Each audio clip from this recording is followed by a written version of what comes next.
when he left West Ham. Didn't really happen for him in the Premier League, but I'm sure it will do here in the Championship this season. I've got to touch on the Irish lads. You know, Gavin Kilkenny, that actually brilliantly last week. He sort of made his mark on this. It was a couple of seasons ago in pre-season. I think it was against Leon he scored. He hasn't really played, but this could be his standout season. Dara O'Shea on the other side, Mark Travers as well, all played I think for St Kevin's boys in Dublin, which, you know, Robbie King did, and Damien Duff, etc. So, you know, Philip Billing, how will he do is he going to play as attacking midfielder, or is he going to play as a 10 like he did maybe under Woodgate last season? We'll have to wait and see. I think it might be as an attacking midfielder. I think Billing was quite close to the 10 last Saturday, wasn't he? Yeah, he was, but it wasn't a traditional 10. So look, there's loads of lovely little scenarios all over the pitch for both teams, how they're going to set up. A tinker on the Bournemouth bench. Well, we were talking about the potential problems Bournemouth have got with a lack of strength and depth. Junior Stanislas, the only player with any experience on the bench, and they've lost him in the warm-up. We assume he was down originally as one of Bournemouth's 7 substitutes, but we've just been told of a change, so we can only imagine that's an injury in the warm-up. He's replaced by Ryan Glover, who is hoping to come off the bench to make his debut. Further dilutes Bournemouth's attacking options this evening. Season opener in the Championship. Touched on Furlong there. Connor Townsend, another player. Width, energy. And when you're playing a back three and you're playing this style that Valérien Ismaël wants from his side, energy so important all over the pitch. Yeah, you got to be fit, you know, energy, but you have to be fit. Obviously, you got to put a shift in, and you know, he's got the players in there too. I think, you know, Dano Furlong said the players are enjoying the challenge of Ismaël's new style, and you know, that'll probably re-energise him. Look, it's probably a good thing, you know, coming in, new ideas, you know, new energy into the football club, and you know, we'll have to wait and see how they get on, you know. But you mentioned Carl and Grant, obviously Robson Kanu, they've always had players who would get you goals, but they haven't really ever had a sort of 20 goal a season man, have they? Even when they went up, you know, they didn't really have that. Can they have it this season? No Danjuma. Stanislas now not an option off the bench. Dominic Solanke got his season off the mark last week with a really good finish. But it's on David Brooks, isn't it? A player so capable in the Championship on his day to sway things the Cherries' way. If Danjuma is off, they can't afford to lose Brooks either, can they? Well, no, and I'm sure that Scotty Parker will know that they can't keep selling players, they can't keep losing players, because obviously he's going to limit his chances of success here. But when you're playing against Bournemouth, you do know, as we saw last week, they were too slow to get the ball to David Brooks. It took them, you know, sort of towards the end of the first half. If they limit that, West Brom, stop the supply to Brooks, then it really stops one of their key strengths. Because Anthony on the other side, left-hand side, he's a threat, but he's young. You know, it's a different game this week. Big, massive league game on the telly compared to playing against MK Dons in the Cup. Must mention tonight a new message, Together Against Discrimination, a message that all 72 clubs will adopt, while they also support clubs who choose to continue to take the knee this season as the atmosphere builds. The PA goes up a few notches as well here on a gorgeous Dorset coast. The weather perfect, the pitch perfect.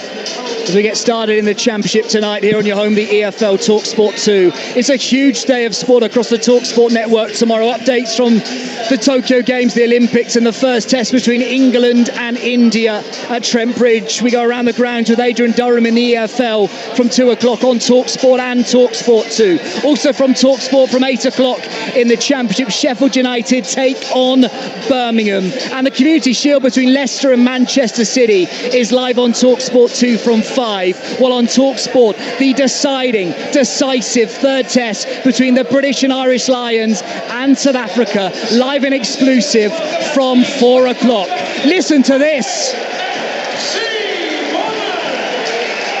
Football back in the Championship, fans back in the Championship. Here we go again. It's Bournemouth against West Bromwich Albion on TalkSport 2 in the company of our commentary team, David Connolly. But first, Jim Proudfoot. Well, thank you, Dan, and welcome back to you. After the briefest of summer breaks, we'll meet again, refreshed and revitalised and relishing the return of the 24 protagonists to one of the most absorbing, attritional and thrilling of sporting contests. There are some new hands interspersed with the familiar old faces, with reputations to be enhanced, heroes to be made and champions to be crowned. And the benchmark of success varies wildly across the adversaries, but it's at this point that players and fans alike allow ourselves to indulge in optimistic fantasy, surveying the blank canvas of the new campaign, believing that this will be the year. It's the making and breaking of those dreams that so captivates us, enthralled at the prospect of 9 months of absorbing drama, of the fresh pages of history that will be written in front of our eyes.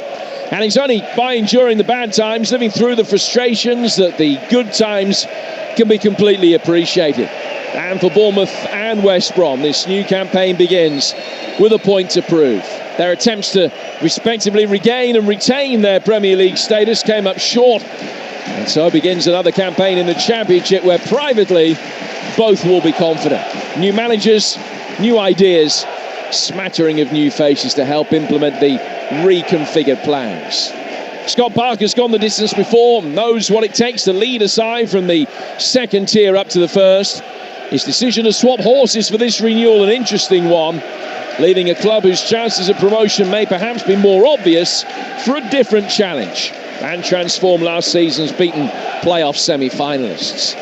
The other side fall short at that hurdle with a division surprise package, expertly guided by Valérien Ismaël, who'll bring the same recipe for success to a club whose record in this division is hugely impressive.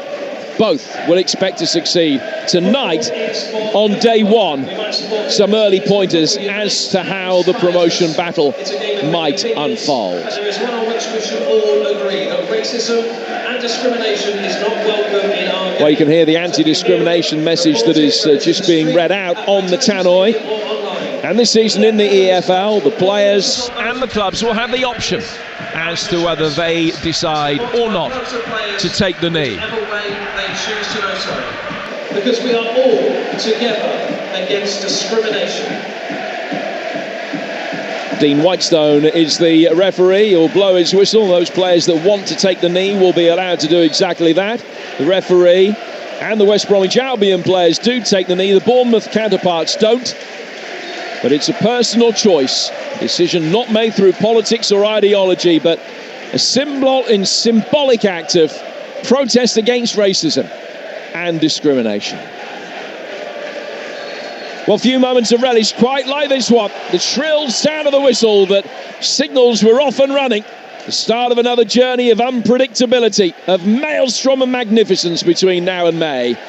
The 21-22 Championship season is underway, and we've got it covered for you on the TalkSport network. And Albion on the front foot from the off with Grady Diangana on the right-hand side of the penalty area, trying to drive the ball inside the box, and he's won the first corner of the game as Albion kick from right to left in their change kit of yellow shirts. It looks like a gone-off banana pudding, the dark blue shorts and yellow socks. It's like Arsenal's kit from, I think, 91, the bruised banana.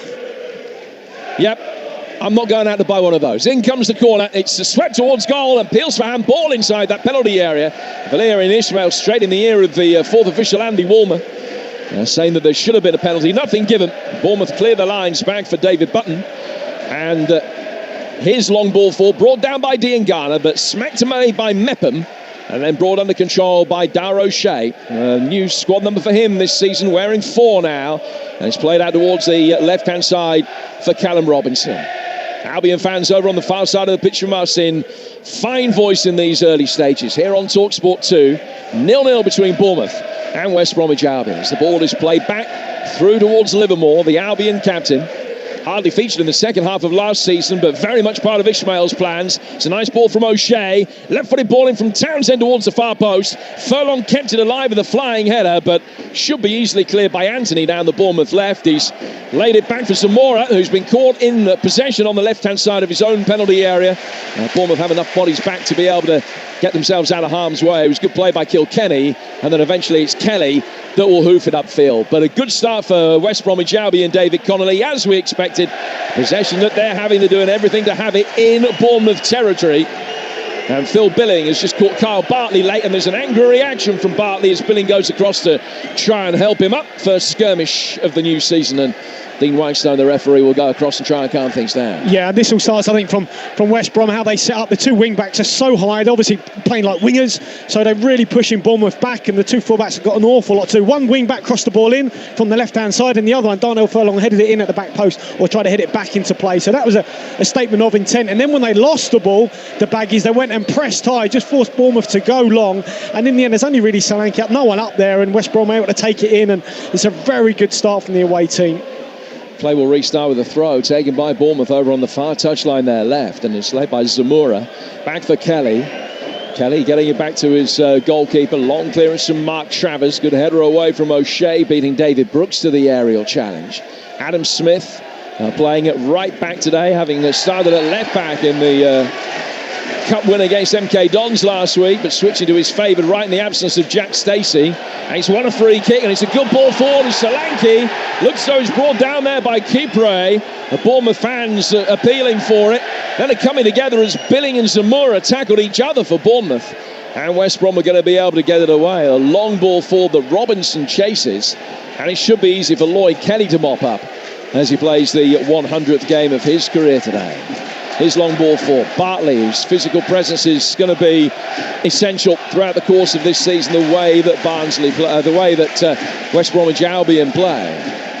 Now to be launched by Mepham. High ball spinning over halfway down towards its near touchline for Brooks, and headed out of play by O'Shea for a throw that will be taken on the Bournemouth right-hand side by Emi Marcondes. In fact, he's going to leave it for Adam Smith. 0-0.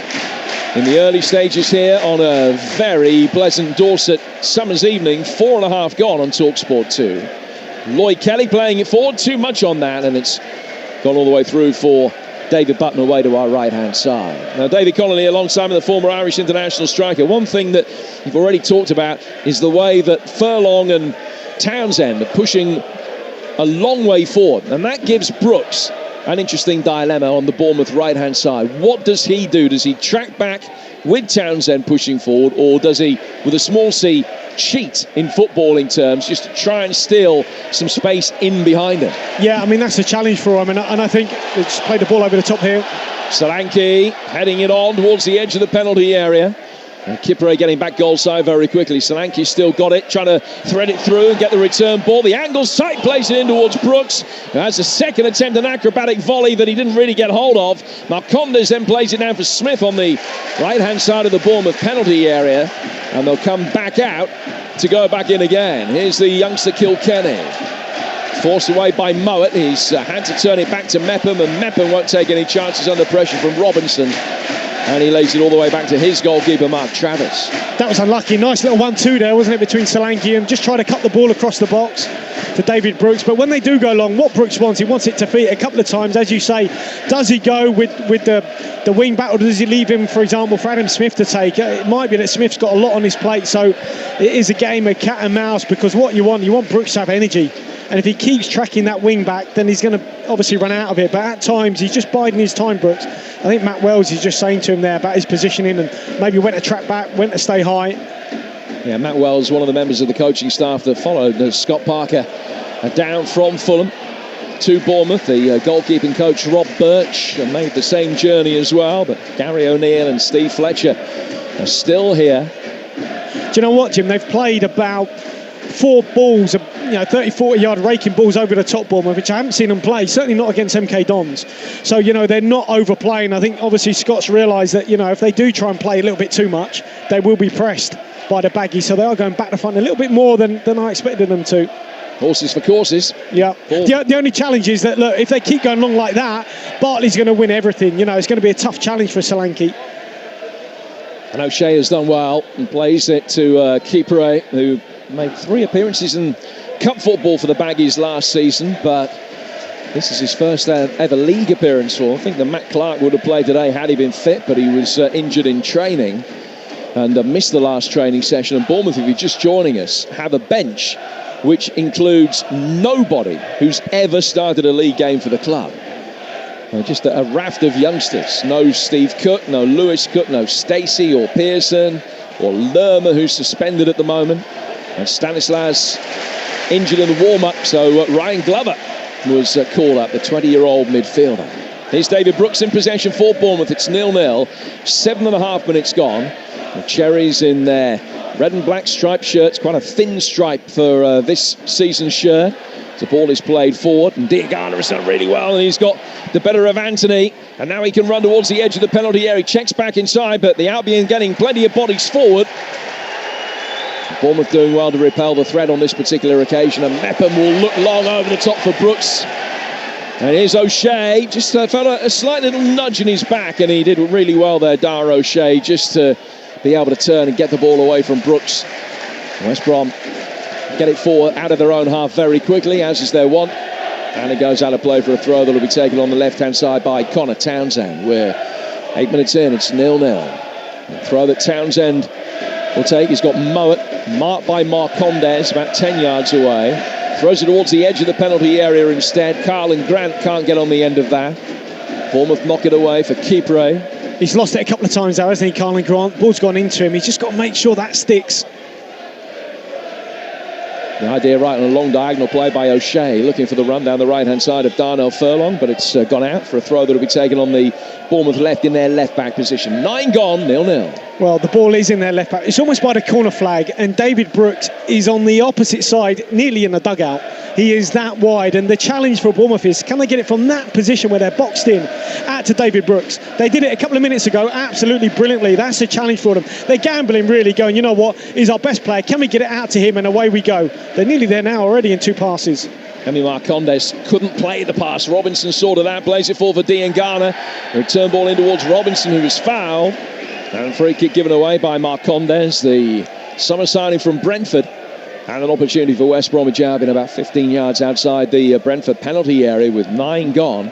But we asked the question about how Brooks would play it. I think we know how he's going to play it now. It's just a question of whether Bournemouth will be able to feed him. And so there's something in Townsend's mind and O'Shea on the left-hand side of the 3 centre-halves for West Bromwich Albion about how they deal with that threat. But first of all, the Albion asking questions of their own as we look for the first goal of the Championship season still here on TalkSport 2. Travers has asked for 2 in this wall. There are 8 Albion players ahead of Alex Mowat, who's the player standing over him. Is he going to swing it in left-footed or potentially go for goal? It's right at the limit of range, surely, but Robinson is forward, Livermore waiting on the edge of the penalty area. Grant is in there as well. It's bent in for Grant, whose header into the ground was seized very gratefully by Mark Travers, but it was not quite a free header, but a dominant one inside the penalty area as Mowat just teased it in, and he got goal side of his man Adam Smith, but he couldn't really work Mark Travers in the Bournemouth goal. 0-0. Yeah, he didn't really have the power, did it? The placement, the header went down into the ground, took the pace off the ball. Nice one in though from Alex Mowat, but I just look at Billing, he just got on the inside of him there. Carlin Grant just got a little bit tighter, be a bit tighter, Billing. But here they are now playing out inside their own box. Interesting looking at West Brom. Do they go? Yeah, they've gone for the keeper now. Travers getting it away. High ball forward from him. Bournemouth's first choice keeper now that Asmir Begovic has left the club. Mark Travers, an Irish international, has a little bit of experience, not too much, only his 10th game for Bournemouth today. It's a nice turn from Billing. Foul on him. Play goes on. The good advantage played inside the penalty area. And Emi Marcondes gives Bournemouth the lead. Excellent advantage play by the referee after the foul on the edge of the box. And Anthony broke forward down the left-hand side. Great pullback, and Marcondes had time to take a touch and then sweep it with his left foot into the bottom right-hand corner past David Button. Bournemouth 1, West Bromwich Albion 0. And 11 minutes into the new season, they're off and running. Great start. Lovely little over. This is from Solanke. I think he just realises that maybe he knows what's behind him. He knows that there's Marcondes just waiting behind him, lurking. Lovely advance from the referee as well. Could have maybe brought it back for a foul on Billing, but lets it go on. Nice little cut-back cross from Anthony. It didn't really have the pace, Anthony, here on the ball, but it was just bobbling across the box. Solanke does enough just to put O'Shea off, and there's Marcondes to sweep it home. Well, Emi Marcondes scored an overhead kick against West Brom last season in Brentford's League Cup win at the Hawthorns, and now scores on his league debut for the Cherries, who lead West Brom by a goal to 0. The Baggies on the ground where they've only ever won once in the league. And they're 1-0 down as Solanke's breaking forward here quickly on the counter-attack. Brooks at the far post. Solanke turns it inside the penalty area looking for him. It was blocked and then cleared by Townsend and put out of play for a throw in front of the West Bromwich Albion fans who've travelled in their numbers from the Black Country over on the far side. Here's Mepham down towards Adam Smith. 13 gone, 1-0 to Bournemouth. Now Brooks playing it back for Smith, but it's taken a little touch off an Albion leg in the midfield. Almost broke through for Robinson. Bournemouth can mop up and Kelly will find his goalkeeper Mark Travis. 13 on the clock. Bournemouth 1, West Brom 0 on TalkSport 2. Here's David Connolly. Great little footling that was from Gavin Kilkenny in the middle of the park. I mean, Dan and I saw him against MK Dons and he was fantastic, and he had to make a little intercepting lunge there and he did it. But just going back to Solanke, I know people will say he doesn't get the goals or whatever, but you know, he's a threat. He comes short, he'll run in behind, and for that goal there was great awareness. I'm sure he knew Marcondes was behind him. He just bumped O'Shea out of the way and it just allowed then Marcondes to get a free strike at goal. Yeah, 15 he got last season. Dominic Solanke at a rate of about, in fact, exactly 1 every 3 games. And he did score against the MK Dons last week, taking his tally for the Cherries up to 20. Here's Chris Mepham. Mepham down towards Adam Smith on the Bournemouth right. High ball forward, Marcondes chasing it, beaten in the air, and beaten easily by Dar O'Shea. In his white boots, he takes a touch and plays it over the halfway line where Robinson has been bundled to the ground by Mepham. And it's a free kick which will be taken on halfway by West Bromwich Albion. I think the referee just has a little word from distance with Chris Mepham. A perfect start for Bournemouth. These two amongst the 6 teams in the Championship who've got a new manager for the start of this season. All 3 relegated clubs changing their boss, and the 3 clubs beaten in the playoffs all changing their managers as well. They're not messing around either, are they, West Brom, putting the ball in the box even from deep like this? Mowat from the halfway line, all about the first ball, then the second. Bournemouth won them both and just about win the third as Bartley clatters into one of the Bournemouth players inside the penalty area, who has stayed down, and the referee will go across and try and defuse an angry little contretemps between Adam Smith and Bartley as a result of that challenge. It was a hefty one. It was Marcondes that is down hurt inside his own penalty area. The ball had bounced a little bit awkwardly, and Bartley, in going up for it, had a free shot, took everything. Well, I think anyone who saw Barnsley last season will know under Ishmael they were very direct as well, and they're not messing around here. If it's on to play, they'll play, but if it's not, they'll set it up, they'll take the time. The centre halves will go up, they'll split the box. You know, they're not afraid to put it in there. They've got the delivery, the quality and the execution from Mowat on these set pieces, so they're going to put a lot of teams, especially here Bournemouth tonight, now they're down, they're going to put a lot of teams under pressure putting balls in their box. We're just seeing a replay. That was a very poor challenge from Bartley because the ball had bounced and then he went into him with his elbow down, his arm only at shoulder height, but he caught Marcondes in the Adam's apple. He's back on his feet, is the Dane, and he's going to be able to continue. Now he's already endeared himself to his new supporters with the goal. Bournemouth's first of the league season. They lead West Brom by a goal to 0 here on TalkSport 2. Don't forget, tomorrow the Community Shield from Wembley. Leicester against Manchester City. 5:15 kickoff. Adrian Durham in the chair for that. The build-up starting at 2 as Adrian takes you around the grounds on Game Day Live. All the goals as they go in from the opening day of the EFL season. Then the build-up from the Community Shield, followed by the game itself tomorrow. And then 8 o'clock tomorrow night, Ian Danter and Mickey Gray in South Yorkshire for Sheffield United against Birmingham City. With the perception really being it might be a good time to play the Blades early season rather than late. Bournemouth pushing forward here again. Marcondes trying to get into a long ball that had been punted forward inside the area, and O'Shea did well. Didn't get too much contact on the ball, but enough to get it out of Marcondes' stride.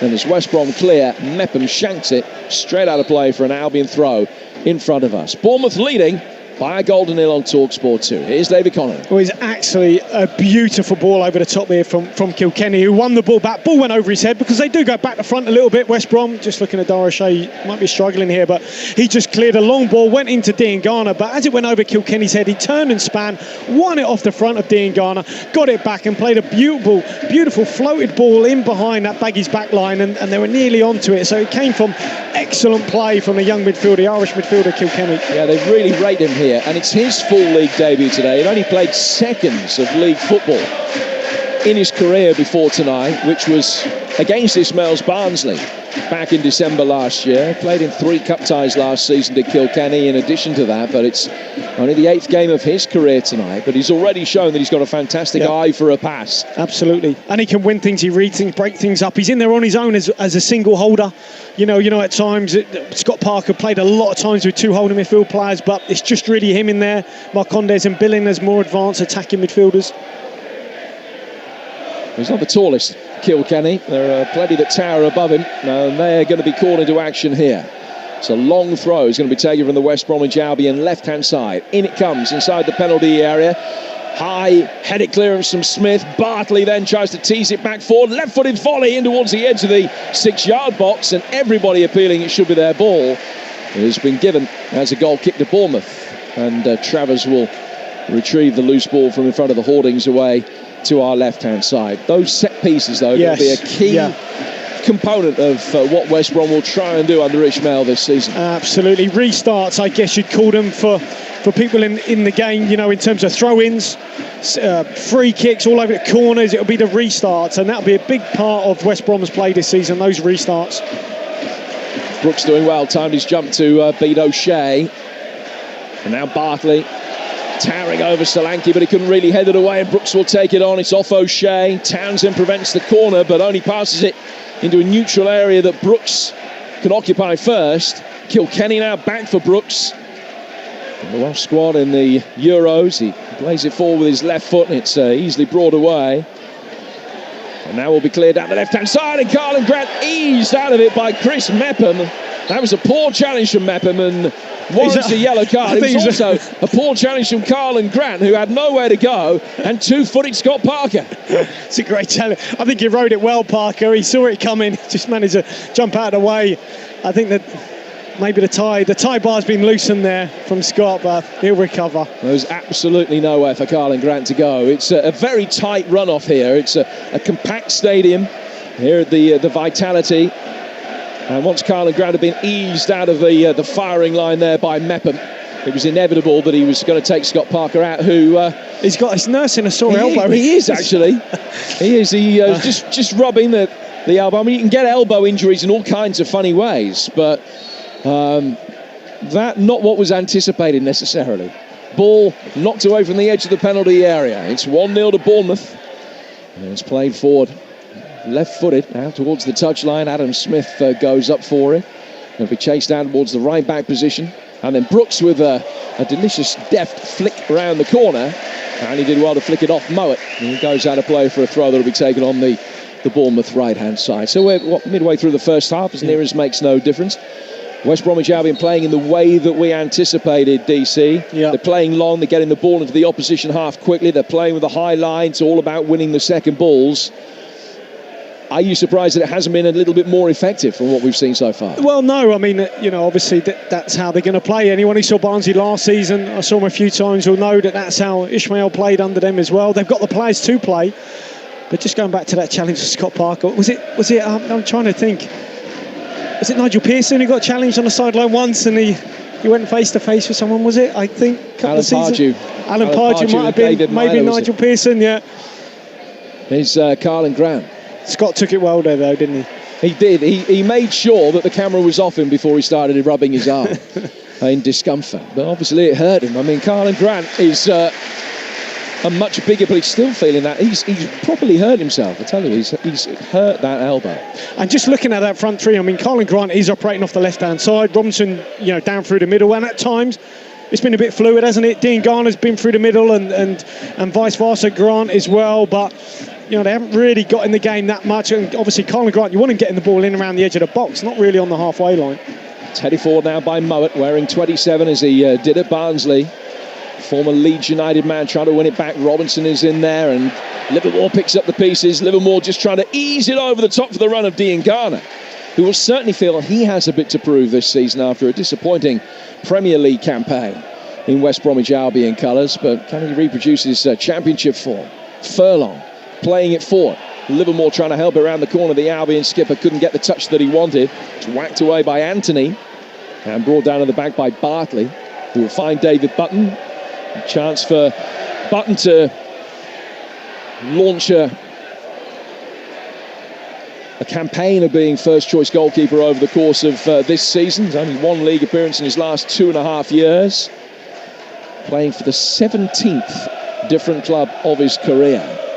A man who's a real itinerant in his days with Tottenham, where he was loaned out all over the place.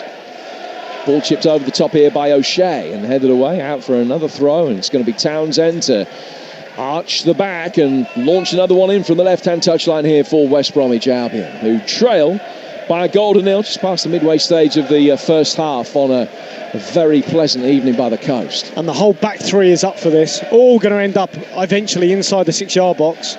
Now, Furlong is the deepest of the outfield players. He's only 10 yards outside the penalty area. So a chance for Bournemouth if they can win it and turn it away, and they can. And Brooks has it now. And Albion getting bodies back very quickly. And Brooks challenged really well in the midfield by Kipre on his way back. And he took the momentum out of the counter-attack. And in the end, West Bromwich Albion end up with a throw. But there is always going to be an opportunity to be able to pick off West Brom the way they commit bodies forward, and those that they do commit forward for the restarts like that. But here come the Baggies on the front foot. It's good play by Townsend. Fine Grant on the corner of the penalty area. Low ball in from him. It's intercepted well by Mepham. Then played forward through the midfield by Billing and Solanke, who's got the beating of Kipre for pace. Will get there first. Kipre gets back goal side. Solanke using the angle. Billing with a little backheel flick, trying to get it into the path of Brooks rather than having a shot himself. And West Brom seize upon it and bring it away. And then Diangana challenged full-bloodedly but fairly by Smith. Marcondes down towards Brooks. Brooks, little deft chip over the top, but Smith's offside, and it's a free kick to West Brom on the edge of their own penalty area. It's not going to be 1-0 for long. 25 gone. No, promising break again from Bournemouth, who've been brilliant when they've got the ball, and they look a little bit bare at times. West Brom at the back, Kipre, or maybe it's Bartley just on his own, and Solanke's quick. You know, he's quick enough to get there ahead. And it was a nice little ball just across the box to Billing, but I don't know why he tried a little intricate back flick, maybe towards Brook. He could have just gone for goal there. And I guess if he was in the form of last season, what did he get? 7-7 at one stage, or 8-8, something like that? Yeah, well, he comes into tonight on the back of 6-13, including a goal against the MK Dons last week. He's certainly scored a lot more goals in the last year, 18 months than at any other stage of his career, Phil Billing, but passed up the opportunity to try and double Bournemouth's lead there. 25 minutes in, it's 1-0 to the Cherries on TalkSport 2. Don't forget the Lions back in action tomorrow, and we've got that for you on TalkSport. Build-up starting at 4 tomorrow afternoon. Bournemouth just on the back foot. Robinson trying to make life difficult. I thought he might have won a corner there, but no real complaints from him, as it was given that his was the last touch. Lloyd Kelly has done well to deal with the threat. It's be a goal kick that Mark Travers will take with 26 minutes gone. Yeah, two centre-halves here, almost in the 6-yard box. Now starting just a couple of yards outside it, but in line with it.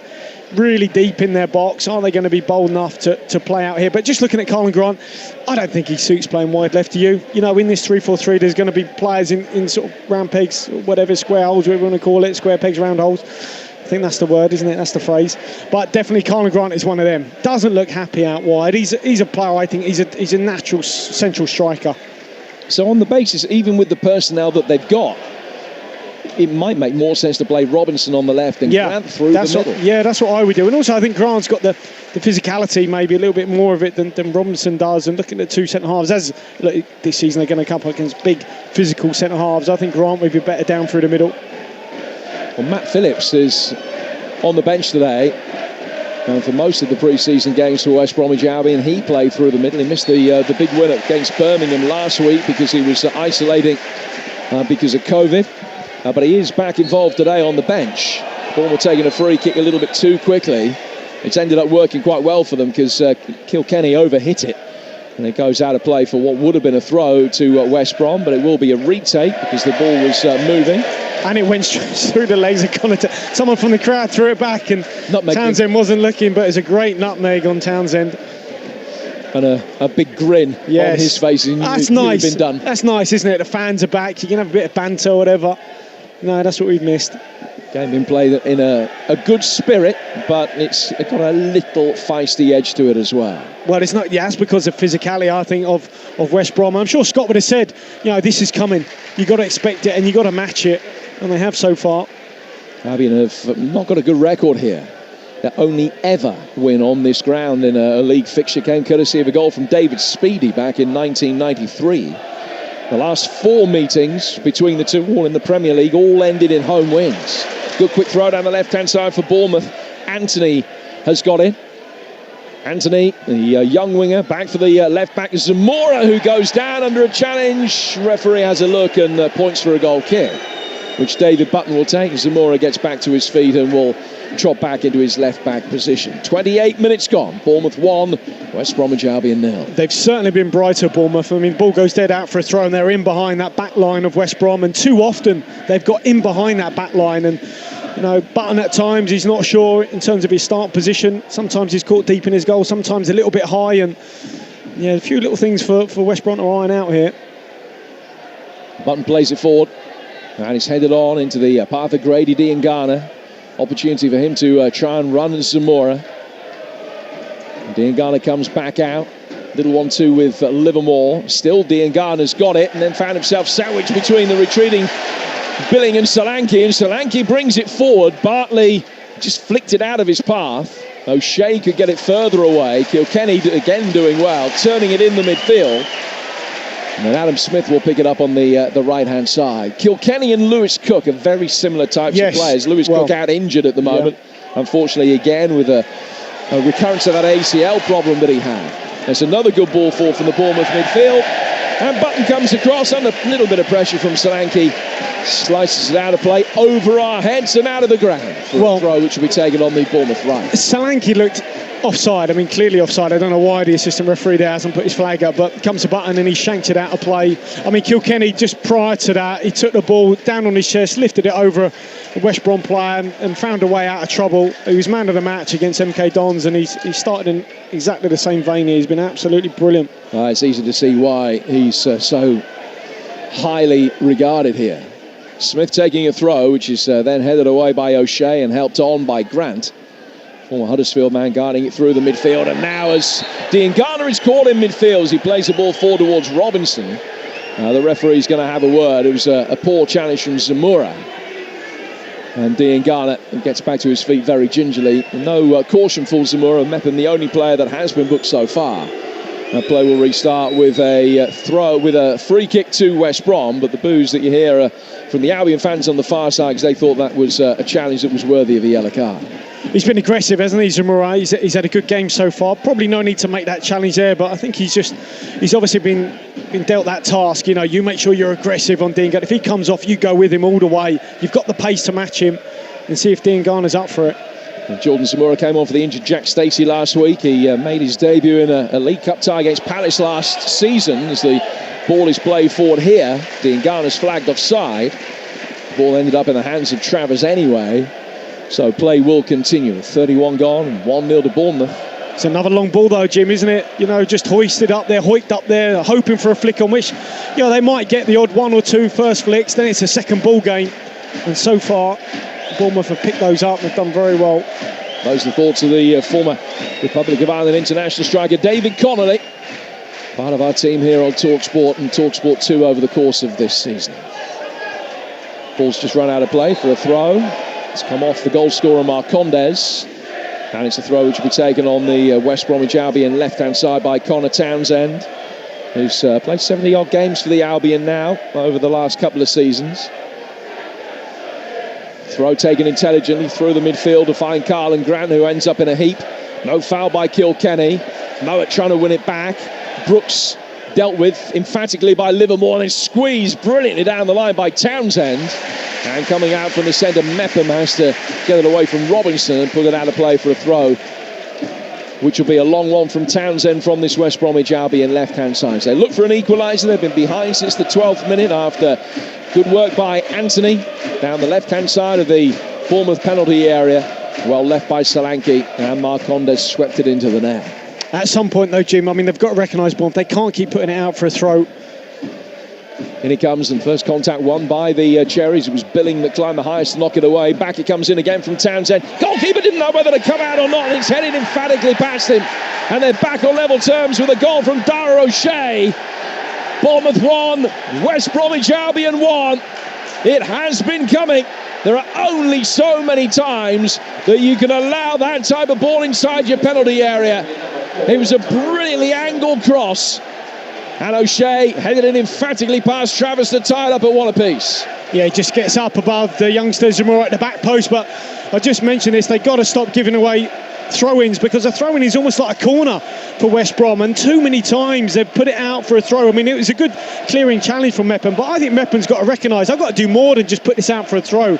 I've got to maybe slide and keep it in play and then try and work a way out, because otherwise it's coming in our 6-yard box. They clear the first one, comes back, great ball from Townsend to the back post. There's O'Shea up above the youngster, heads it down, back where it came from, good goal. But as I said, you've got to stop giving those throws away. I know it sounds, it's just in your head instinctively as a centre-half. You get across, you cover, you clear it out for a corner, but you're playing West Brom. It's going to come, eventually, you're going to pay for that. You've got to try and keep it on the pitch, and they don't. Only the fourth goal of Dara O'Shea's career. All in West Bromwich Albion colours. And it's got it back level again at 1-1. The Baggies have had an excellent pre-season campaign. Well, they hadn't conceded a single goal. Lost the last 4 games of last season, but have been able to reset over the course of the summer. After Sam Allardyce's departure, Valerian Ismail, who led Barnsley to the playoffs last season and won here, has seen his side get back on level terms. 1-1. And David Button to take a goal kick way to our right-hand side for West Bromwich Albion. We're with TalkSport 2, Jim Proudfoot and David Connolly talking you through the action from the South Coast. All square again. Ball out of play for a throw, which will be taken by Darnell Furlong. And 10 minutes to go to half-time. Furlong's midway inside the Bournemouth half.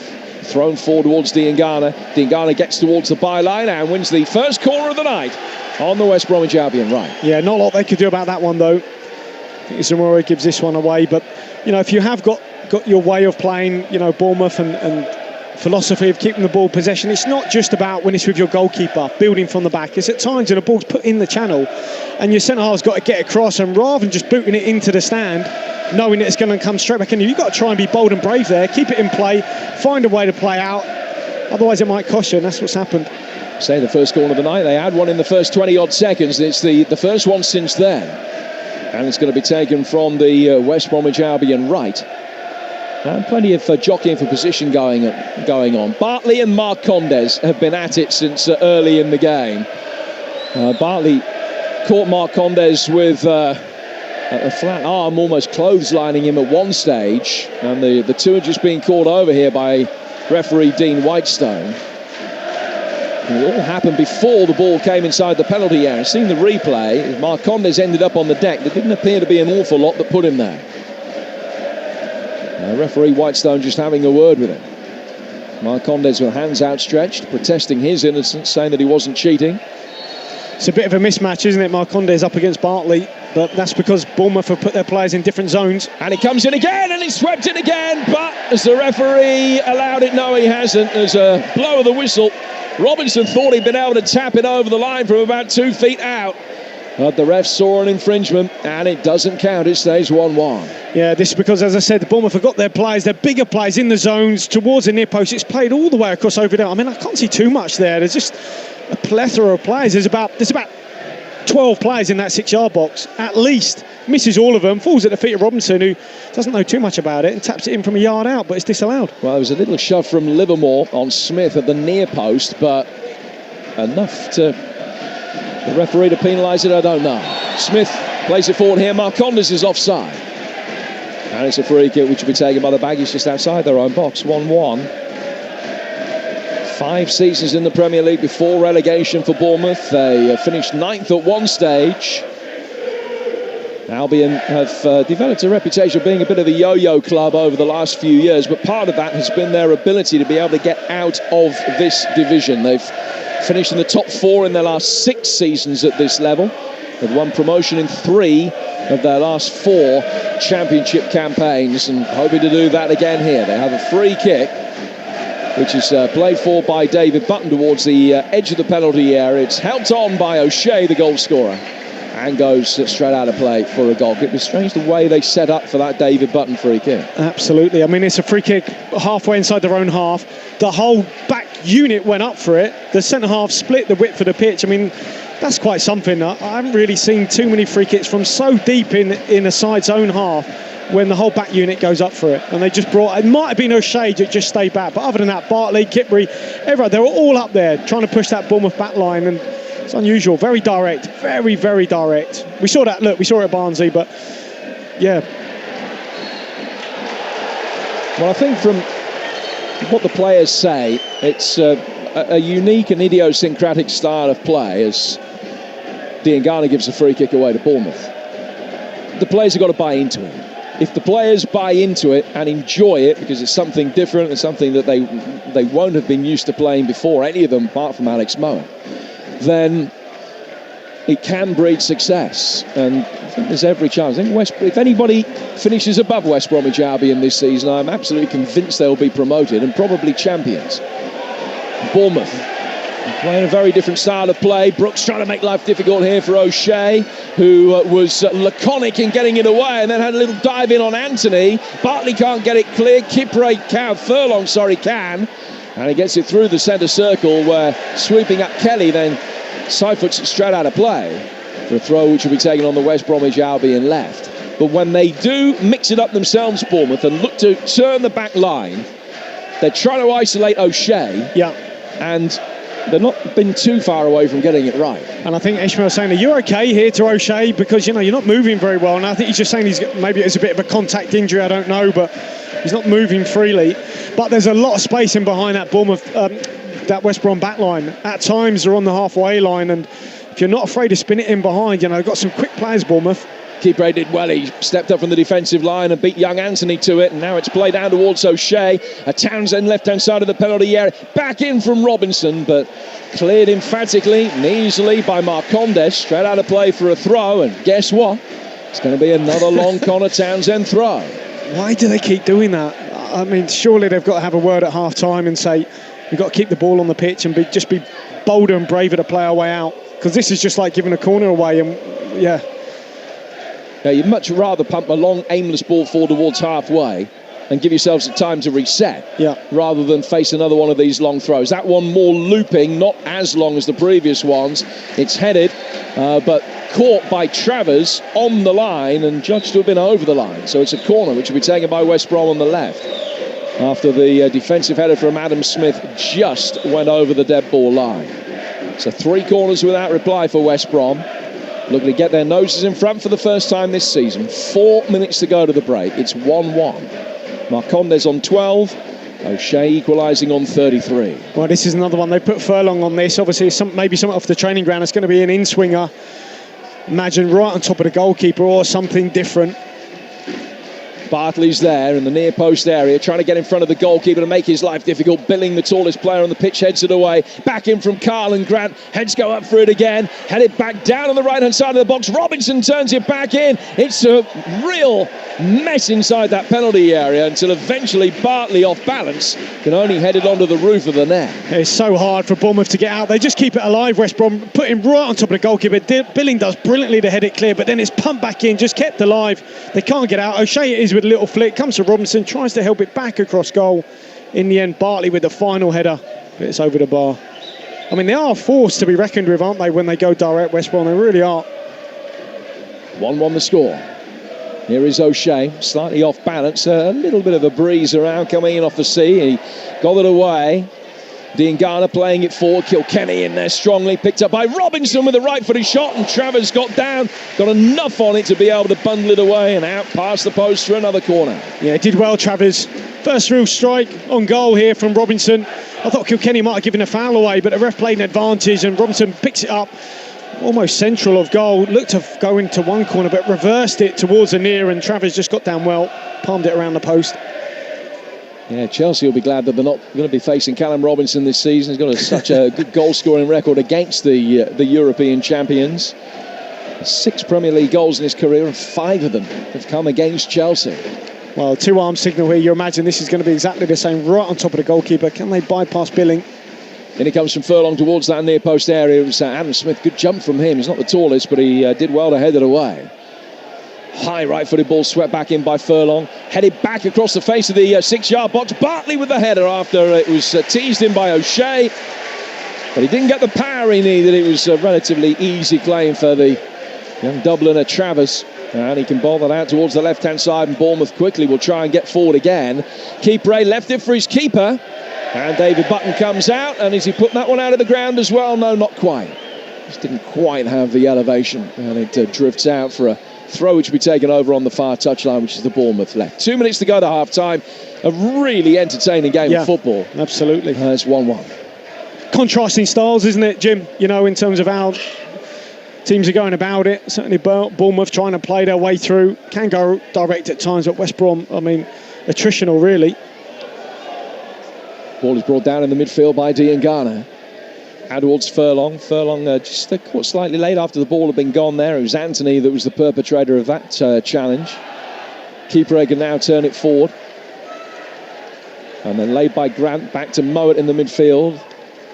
O'Shea down for Townsend, the former Scunthorpe player. Back for Dar O'Shea again. Right-footed ball chipped over the top, and Townsend had made the run forward, and Smith hadn't gone with him. And he has an opportunity now. Townsend gets it onto his right foot, delivers across inside the penalty area, which is headed away by the retreating Lloyd Kelly.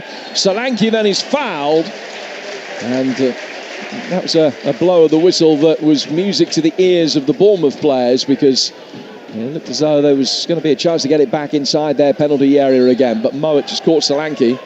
And it's a free kick right at the end of this first half to Bournemouth. 1-1. Probably the pass of the game there from O'Shea. I mean, the two Irish youngsters, Kilkenny and O'Shea, I mean, they both played terrific passes. That one, O'Shea looking to the right-hand side, deceived everybody, reversed it down the left-hand side. Absolutely brilliant ball. Townsend maybe should have just got the ball in the box. But as soon as O'Shea picked it up, Townsend knew exactly where it was going to go, and he was off. But Bournemouth didn't, did they? No one went with a run, and I think it's just a deception there from Dar O'Shea. Throw taken, and then 2 players collided with each other. Both had their eyes for the ball and fell over each other. It was Billing and Furlong. Fourth official, Andy Woolmer, about to show us how many extra minutes are going to be played at the end of this entertaining first half. And it will be 2. Furlong with the ball in his hands, number 2 on his back for West Bromwich Albion over on that far touchline. Not quite a position to launch a long throw forward here. He's gone back instead for Keeper, and Keeper turning away from Solanke very neatly. Play forward down towards the Albion right-hand side again here for Diangana. A shock of blonde hair, bleach blonde hair. Keeper back for Bartley. Bartley sent it back towards David Button, who was 15 yards outside his own penalty area. I'm not too sure he knew he was there, though, did he? Well, he hit it back firmly. They've got it forward effectively here. Livermore trying to help it on, and Travers will come out and get the ball in his hands very safely after good defensive work from Mepham. But it was a blind back pass 10 seconds prior to that from Bartley that could easily have gone past Button. Absolutely. We've seen that. Wasn't it last year? Was it Romain Soyes who played a blind back pass? And I don't think Bartley had a look there. And Button was lucky, just got away with that. If it was either side of him, and Ishmael just screaming at Bartley saying, "What are you doing? Just go forward with the ball."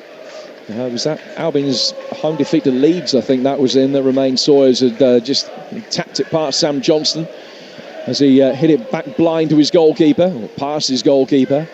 The second minute of stoppage time here. It's 1-1. David Brooks on the right-hand touchline for ball. He's done well.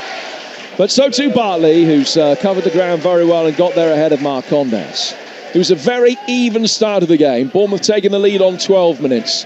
But as soon as West Bromwich Albion got sort of to the 25, 28 minute mark, something like that, they were beginning to turn the screw. A lot of ball inside the Bournemouth penalty area. And they've been much the better team since then. Bournemouth haven't had too many sights of the Albion goal.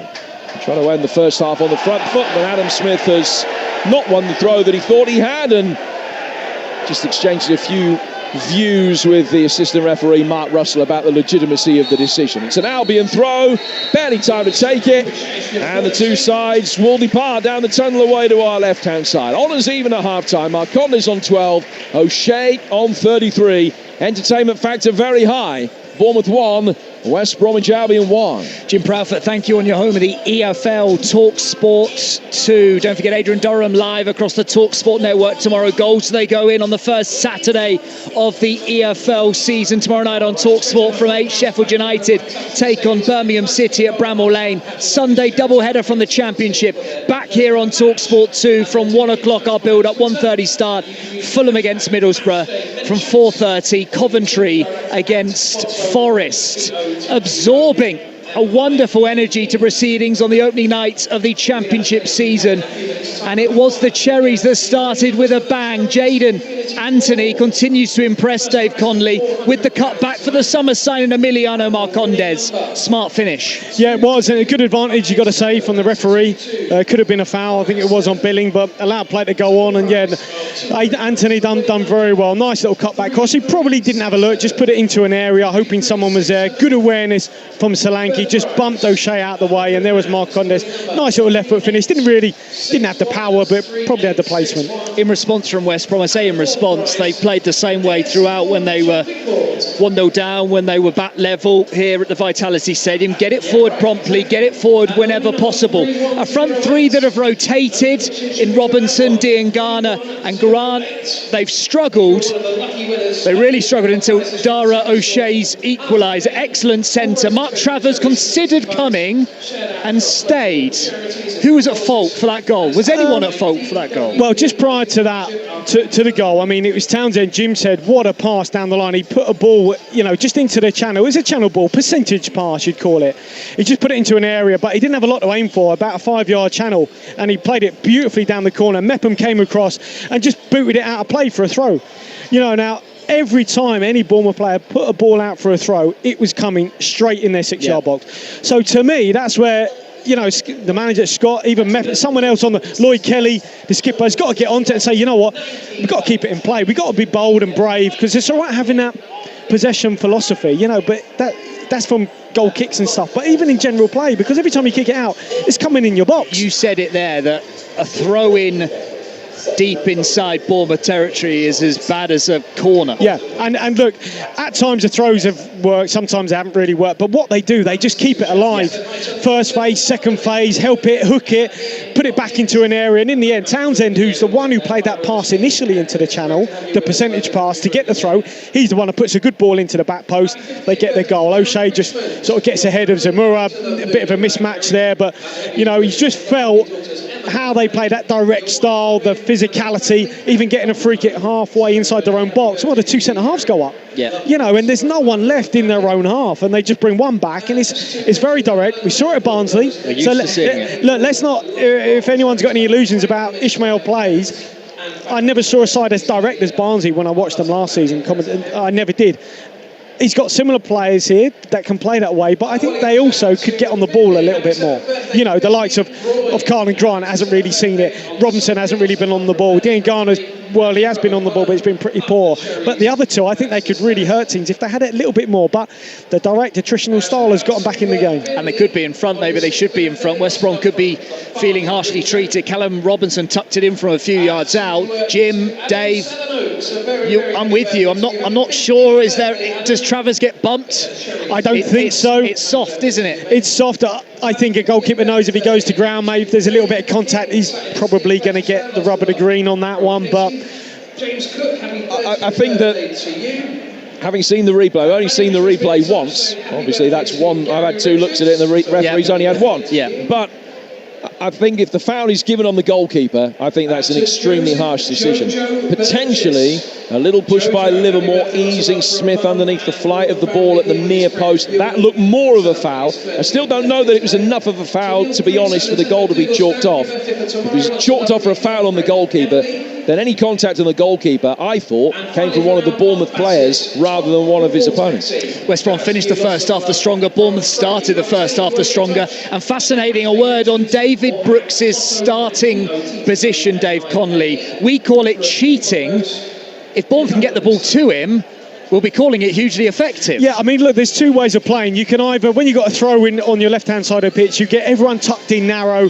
Disciplined, you compress, diligent. Yeah, you compress the pitch, you play in a little quadrant of it, and if you lose possession, you've got players in and around it. What they try and do, Bournemouth, is from a throw-in on the other side of the pitch, they're bold enough to go, you know what, we're going to keep our opposite side winger right on the touchline on the other side.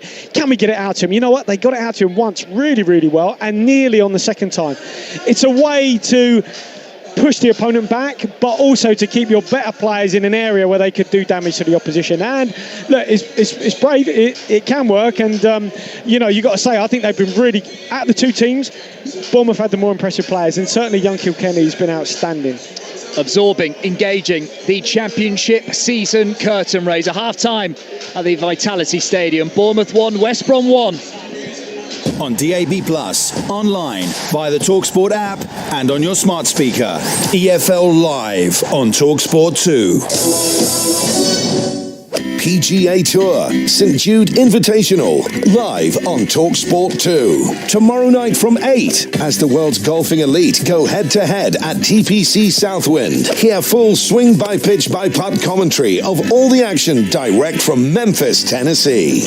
PGA Tour, St Jude Invitational, tomorrow night from 8, live on TalkSport 2. Fight Night Extra on TalkSport 2 with DAZN, exclusive broadcaster of Matchroom's Fight Camp. Get ringside on your radio for heavyweight boxing debate, opinion and analysis that always goes the distance. All the big names, all the big stories and all the big fight fallout from Fight Camp. Fight Night Extra on TalkSport 2 with DAZN, exclusive broadcaster of Matchroom's Fight Camp. 3 weekends of fights for just £1.99. DAZN, game changed. Subscription costs $1.99 and renews automatically each month. Cancel anytime. T's and C's apply. Dream Team is back. The Sun's free fantasy football game. Pick a team of 11 and then play against your mates. But don't just play them, crush them, whip them, hammer them, own them. You could even win a share of £100,000. So pick your team today at dreamteamfc.com. 18 plus, T's and C's apply. So I called me mate Tom and I said, I'm waiting for me Chinese to be delivered. What are you up to? And he said, I'm waiting for me car to be delivered from Cinch. I said, Oh, Cinch. And he said, Yeah, Cinch. Like you said, Cinch lets you buy a quality check used car online with a 14-day money-back guarantee. And I said, Delivery included right to your door. Yeah. Oh, speak of the devil, that's my lemon pepper chicken. And he said, Nah, that's my tasty motor. You're in the driving seat now, Britain. Cinch, cars without the faff. UK mainland delivery only, T's and C's apply. It's time to escape the everyday. Head into the city and seize your summer together. Mind the gap. Chats without buffering. New places with old faces. Time with the people you love the most. Escape the everyday. Enjoy the UK this summer. With Vodafone Evo, you can get the brilliant Samsung Galaxy S20 FE and save £298. Its pro-grade triple-lens camera lets you take pro-grade shots every time. Yours today from only £23 per month plus £19 upfront with 2 gigabytes of data. Online or in store. Together we can. Vodafone. CPI plus 3.9% increase each April. Offer ends 10th of August. Subject to device plan plus airtime plan, credit check eligibility and terms. Saving verification and details at vodafone.co.uk. Credit by Vodafone Limited. Leave behind the dank, rank monotony of the weekday. It's coming back. A Saturday football experience so immersive you'll think you were there. What a goal that is! the return of Game Day on TalkSport and TalkSport 2. With fever pitch pre-match build-up, live exclusive world-class commentary and undiluted, unswerving post-match analysis from the names that count. No one has better football on the radio. Game Day returns next Saturday on TalkSport and TalkSport 2. EFL Live on TalkSport 2.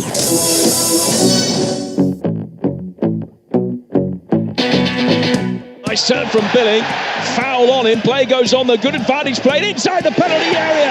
And Emi Marcondes gives Bournemouth the lead. Bournemouth 1, West Bromwich Albion 0, and 11 minutes into the new season, they're off and running. Nice little cutback cross from Anthony. He didn't really have the pace, Anthony, here on the ball, but he was just bobbling across the box. Solanke does enough just to put O'Shea off, and there's Marcondes to sweep it home. In he comes, and first contact won by the Cherries. It was Billing that climbed the highest to knock it away. Back he comes in again from Townsend. Goalkeeper didn't know whether to come out or not, and it's headed emphatically past him. And they're back on level terms with a goal from Dara O'Shea.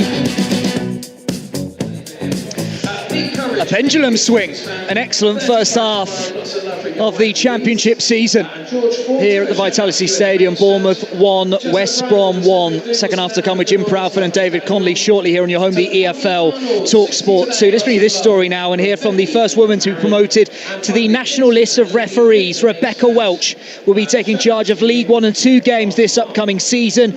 And ahead of all the action, she spoke to TalkSport 2's Bradley Hayden to tell us how it feels to be making history. I've had time for it to sink in now, a few weeks. So, yeah, I'm really excited to get going. You know, when I first started out 11 years ago, I never thought I'd be in a position where I'm entering into a season going into the EFL League 1 and 2. So, yeah, very excited. Obviously, there's nerves there, which is just normal, I think. But, yeah, excited to get going and hit the ground running. Was it something that you expected, and what was the initial reaction when you told your family and all that? I bet they're so proud.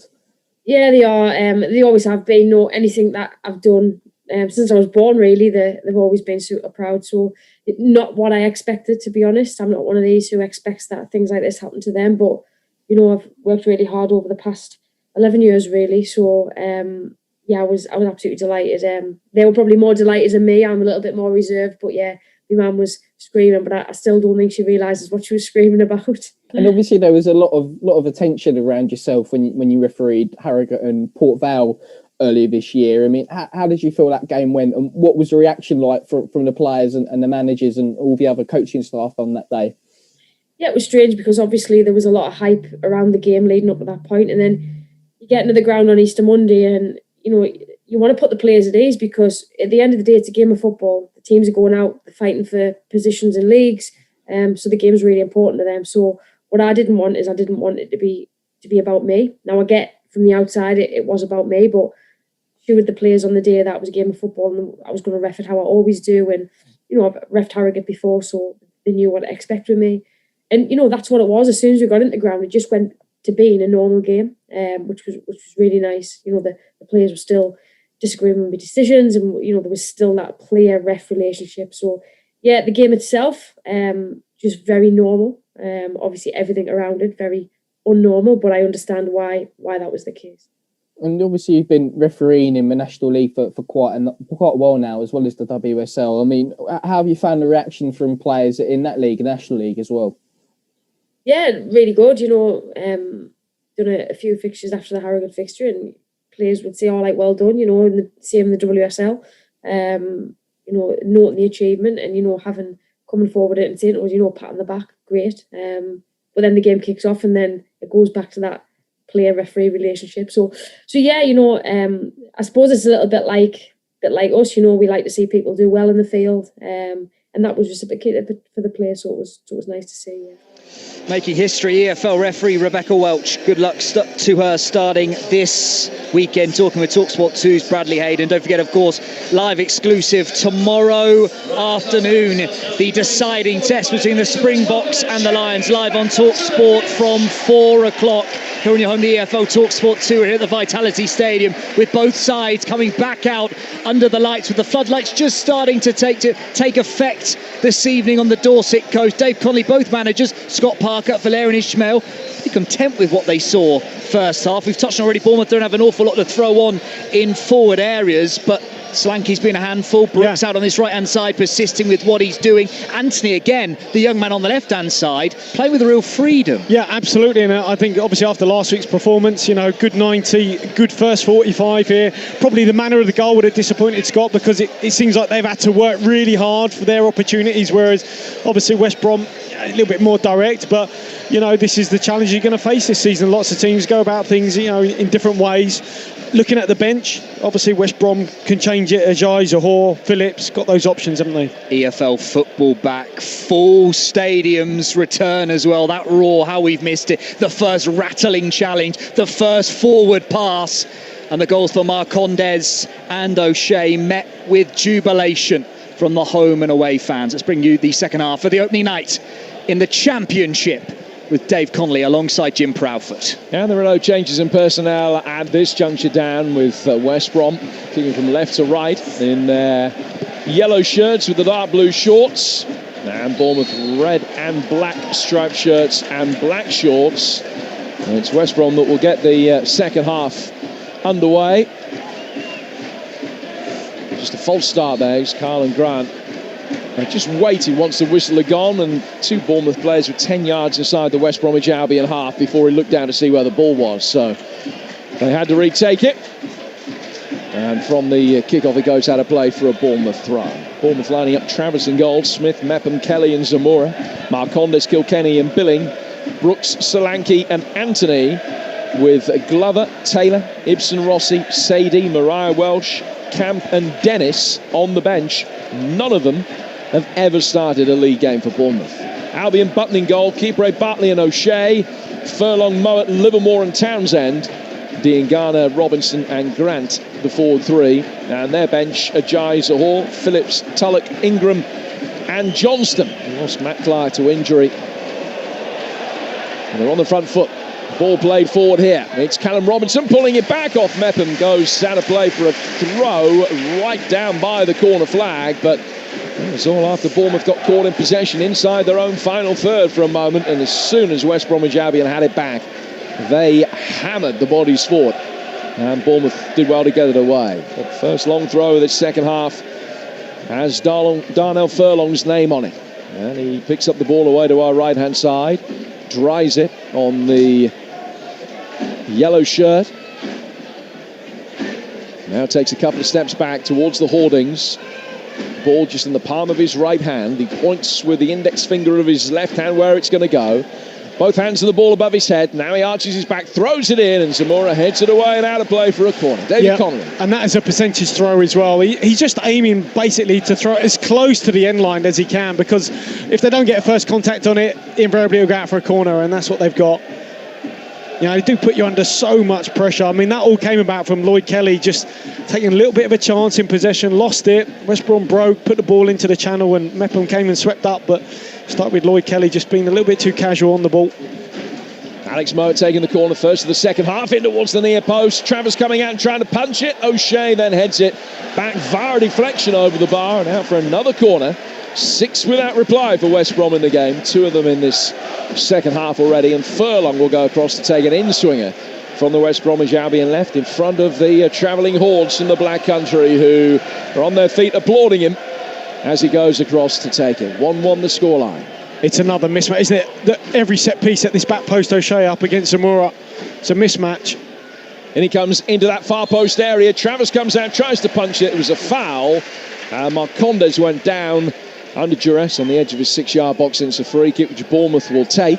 But Albion on the front foot at the start of this second half, clearly sending there's a little bit of blood in the water. 1-1 the scoreline here on TalkSport 2, and alongside me, Jim Proudfoot, the former Republic of Ireland international, David Connolly.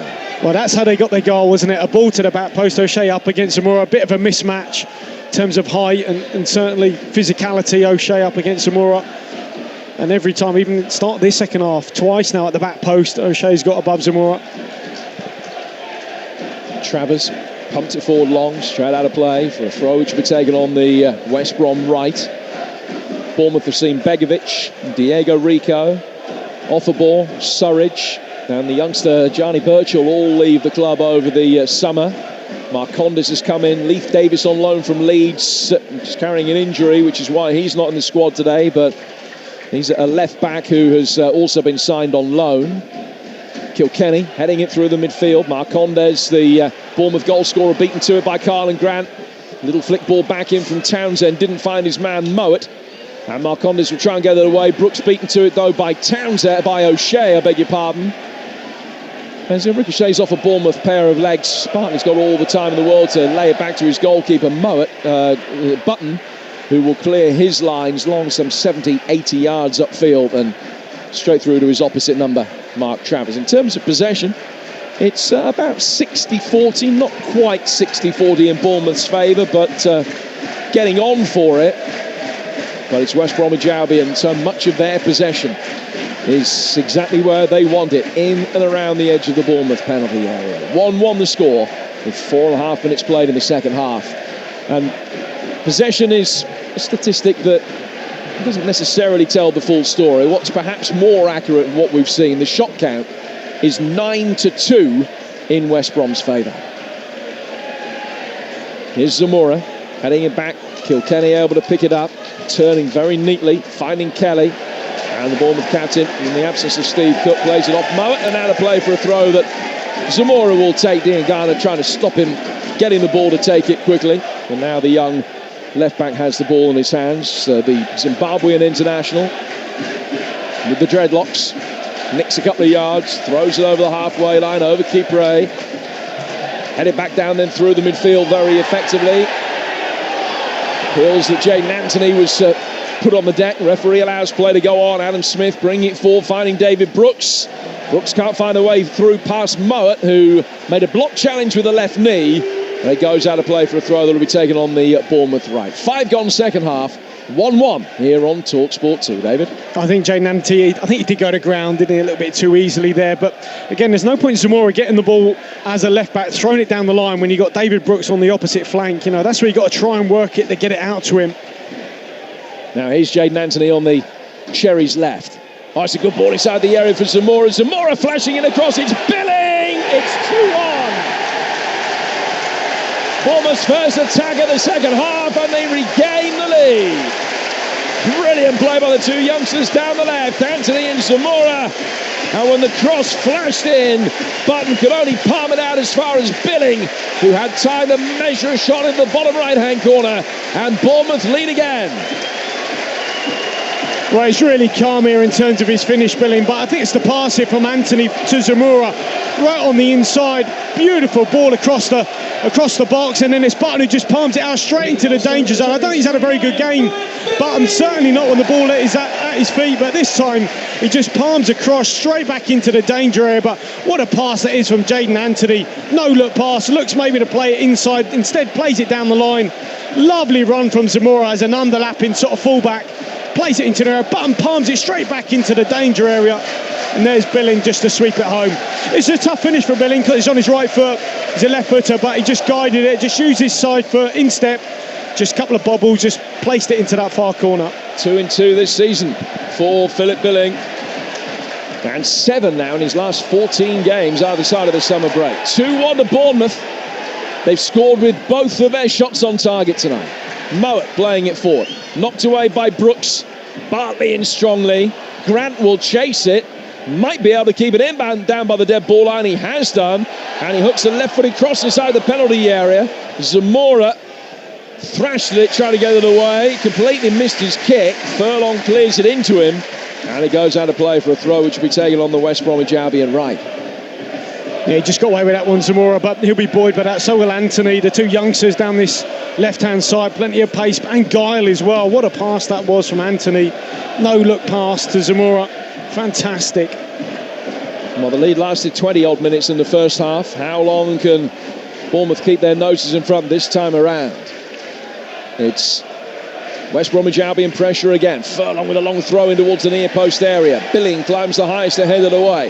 Back out for Furlong again. Right-footed ball swung in. The queuing up for it. Good defensive header from Kelly. Back into the fray. Kipre going up for it. Robinson on the right foot. Flashes across the face of goal. And wide of Bartley, who couldn't get the touch to put it in. It's 2-1. Oh, miscue here. I'm just looking at Billing, though. He heads this clear, and I'm thinking, why are you going out to close the ball down? Stay back in the box, because it's going to come straight back in. Just allow someone a little bit smaller to go out there. Comes out of that danger, put back into the box, eventually falls at Robinson on the volley. Just flashes it wide. I mean, by his standards, that's probably a poor miss. Should be hitting the target there. He's only about 8 yards out. 9 goals he scored for West Bromwich Albion, Callum Robinson, at a rate of 1 every 5 games. 2-1 Bournemouth lead. Struck in the first 12 minutes of each half. Here's Brooks for Bournemouth on the far touchline there right. Kilkenny, another example of his excellent distribution. Anthony making life difficult for Furlong. Cleared through the midfield. Kilkenny not shirking the challenge despite his relatively small stature. Got his head in there. As Albion clear it down the right-hand side, Diangana can't control it, and he goes out of play for a throw that Zemura will take. 2-1 to Bournemouth. I mean, Diangana, I think he's more concerned with kicking the ball out of play so the opponents don't get it, but keep it in play yourself. I mean, he's been really disappointing so far, I think, Grady Diangana. He hasn't got on it when it's come to him. It's bounced off him. He's just really struggled to get in the game. Throw taken down the Bournemouth left-hand side by Zemura, and headed back out of play by Kipre for another throw. And Zemura making a little bit of ground, almost level with the edge of the West Bromwich Albion penalty area. Zemura waiting for the movement, which is flicked. The throw flicked down by Anthony, can't find a man. Adam Smith picks up the seconds, lays it out towards Brooks on the Bournemouth right. Back for Smith, right-hand side of the area. Low stinging cross from him is knocked away. And Mowat clears his lines, goes out of play for a throw that will be taken on the Bournemouth right-hand side. They've done that really well, Bournemouth, in terms of dragging that wing back out and then getting the underlapper in. Now Brooks and Smith combining well. Billing with a little flick on the edge of the penalty area, just rolled away from Marcondes, who, once the chance had gone, jumped up and down on the spot in his fury. Albion clear the lines. Kelly, the last man back for Bournemouth, mops up. Finds Zemura, and Zemura will play it forward. Billing hoping to deceive Kipre by stepping over the ball. Loose ball broke for Solanke. Lovely crossfield pass from him. Brooks takes it down inside the penalty area, gets towards the byline, tries to check back, then does a little trick, gets it onto his right foot, and wins Bournemouth's first corner of the night, which comes 12 minutes into the second half. 2-1. Well, it's amazing the amount of ball Brooks has got just from holding his position, staying wide on the flank. He's done well with it, got a corner, but as I mentioned a moment ago, they've done really well in terms of sucking that West Brom wing back out and then getting the underlap, getting the fullbacks running on the inside. They're involved in the goal, involved a moment ago. Smith on the other side, done it really, really well. Well, Brooks looks as though he was going to take the corner. Instead, he's going to leave it for Marcondes. So it'll be an away swinger. Billing stands edge of the penalty area. Zemura retreats to the edge of the D. Mepham is in there as well. Totu Kelly. Solanke making a near post run. Heads go up for it's cleared. Out as far as Zemura on the edge of the D. Trying to get it onto his left foot for a shot, and he couldn't. But he can find Kilkenny. And now it goes out towards Marcondes. Deep across from him. Swirling on the breeze. Bartley headed it away. Kelly wins it back and takes it out towards the touchline. Now low left-footed ball in from him is not what was required. Mowat then fouled by Brooks. And it's a free kick to Albion on the edge of their box. And we've got a little over half an hour to go. Bournemouth 2, West Bromwich Albion 1. The scoreline here on TalkSport 2. Tomorrow night, the first game for Sheffield United, newly relegated. They take on Birmingham. Ian Dander and Mickey Gray at Bramall Lane, exclusive to TalkSport tomorrow night. And that follows the Community Shield at Wembley, which is on TalkSport 2. The Lions on TalkSport tomorrow. And Game Day Live from 2 tomorrow, starting on TalkSport and TalkSport 2. Adrian, with all the goals as they go in on the opening day of the EFL season, and build up as well from Wembley ahead of the Community Shield. And a double bill on Sunday, Fulham Middlesbrough and Coventry against Forest, both on TalkSport 2. Tuesday night, the first round of the Carabao Cup, Millwall against Portsmouth our feature game on TalkSport 2. David Connolly alongside me for that. And then on Wednesday, kick off with Adrian, more live action, including the Super Cup and the Carabao Cup. And our live game for the Carabao Cup is Forest against Bradford, Wednesday night on TalkSport 2. We've got it all covered for you from the EFL over the course of this season. Bournemouth leading this one by 2-1. West Bromwich Albion with a long throw, just for a change, which Darnell Furlong's going to take. Level the edge of the penalty area. Arches the back, hurls it in. It's taken an awkward dip over the shoulder of Billing. It's half cleared. Brooks trying to stop Furlong getting across in. Furlong's done well, whips it round him, and it's a brilliant header in from Kipre, but it doesn't count. Referee had spotted a push. And for the second time tonight, West Brom have a goal chalked off. And it's still 2-1 Bournemouth. Yeah, it's just Marcondes here, just on the deck. I don't know whether it's Bartley, maybe. Just a little bit of wrestling here, and he's got booked for it. That was a shame. It's a brilliant ball in. Let's have a look at this again. Yeah, it's just Bartley. I think he just wrestles Marcondes to the ground. And those two, as you mentioned in the first half, they had a running battle all game. Well, he's just signed a new contract this week, Carl Bartley. But he's got a yellow card there. So 3 times the Albion have had the ball in the net, but it's 2-1 Bournemouth with an hour gone. Dean Garner is not moving very well, is he? So, and judging by how he's played so far, it wouldn't surprise me if Ishmael does make a change anyway and takes him off. Yeah, he's got Matt Phillips to call upon, although we're not quite sure how fit Phillips is, having missed a lot of training over the last 10 days, 12 days or so. Ball cleared up the Bournemouth right by Smith. Solanke the target of it. Bartley comes across to knock it away. And the offside flag is up as it was worked back towards Solanke in the second phase of play. And free kick goes to West Brom with an hour gone. This players warming up from both sides out away to our left-hand side, including the young Bournemouth centre-half Ibsen Rossi, who had an excellent loan spell at Kilmarnock last season. And so he's out there warming up. Half an hour to go, 2-1 to Bournemouth. David Button with the free kick. Long diagonal, Zemura beating Furlong in the air, heads it out. And it's a throw which will be taken midway inside the Bournemouth half by the West Bromwich Albion right wing back. They only won 2 away games all season last year, the Baggies, at Wolves, the one they most wanted to win, and at Chelsea, that remarkable 5-2 victory that we brought you on TalkSport. Can they yet come from behind in this one and start this campaign? Not like with that. A victory. Not like that at all. It was a poor long throw. Yeah, straight out of play. I mean, Furlong, I think he was trying to find Dean Garner, but he must realise he can barely move now, Dean Garner, unless he has a miraculous recovery, but I'm not too sure he'll be on the pitch too much longer. Well, they got Phillips, so they got Kenneth Zahor as well that they could bring on and maybe move Robinson into a wider position and play Zahor through the middle. Zemura playing it forward here, and it's come off Dean Garner, and he's wincing with pain right in front of us as he blocked that one. Now he doesn't look right at the moment. He's just feeling his right thigh, and he's kind of apologetically looking over towards the dugout. It's on the front foot here. It's been played back to him by Robinson. Here's Dean Garner, and it's a scything challenge from Zemura, and it's outside the penalty area, but only just. I think for a moment his heart would have been in his mouth, thinking he might have given a penalty away. It is a free kick, and it's about 18 inches, 2 foot to the right-hand edge of the box, about 8 or 9 yards from the dead ball line. A really promising situation here for West Brom. Well, this was close because they were straddling the penalty line here, the 18-yard box, just to the side of it. And he just creeped over it, Zemura, and then he made the challenge, made the foul on Dean Garner. First time we really see him get past Zemura.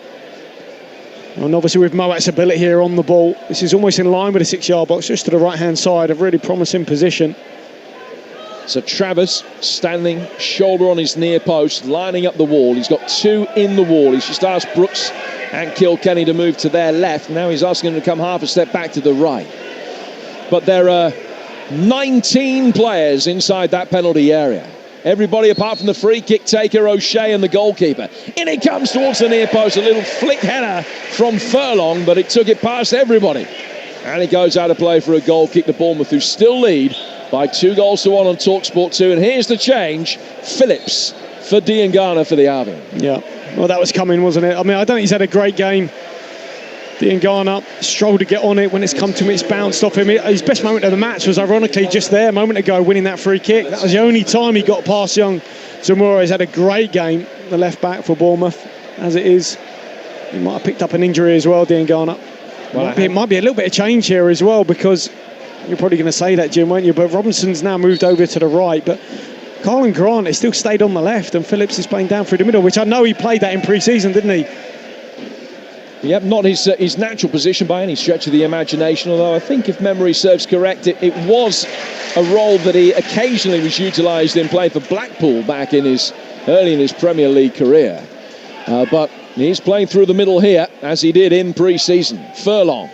Now Robinson's going to scamper after it and can't keep it in. Close run thing. Albion still trying to ask some pertinent questions of Mark Travers and the Bournemouth back line, but the Cherries lead it. Got to be 2-1. Yeah, he's got to be better though. You know, Donnell Furlong. He had the throw which he basically just threw out of play, and that little pass to Callum Robinson's got to be just left in there, a bit of quality.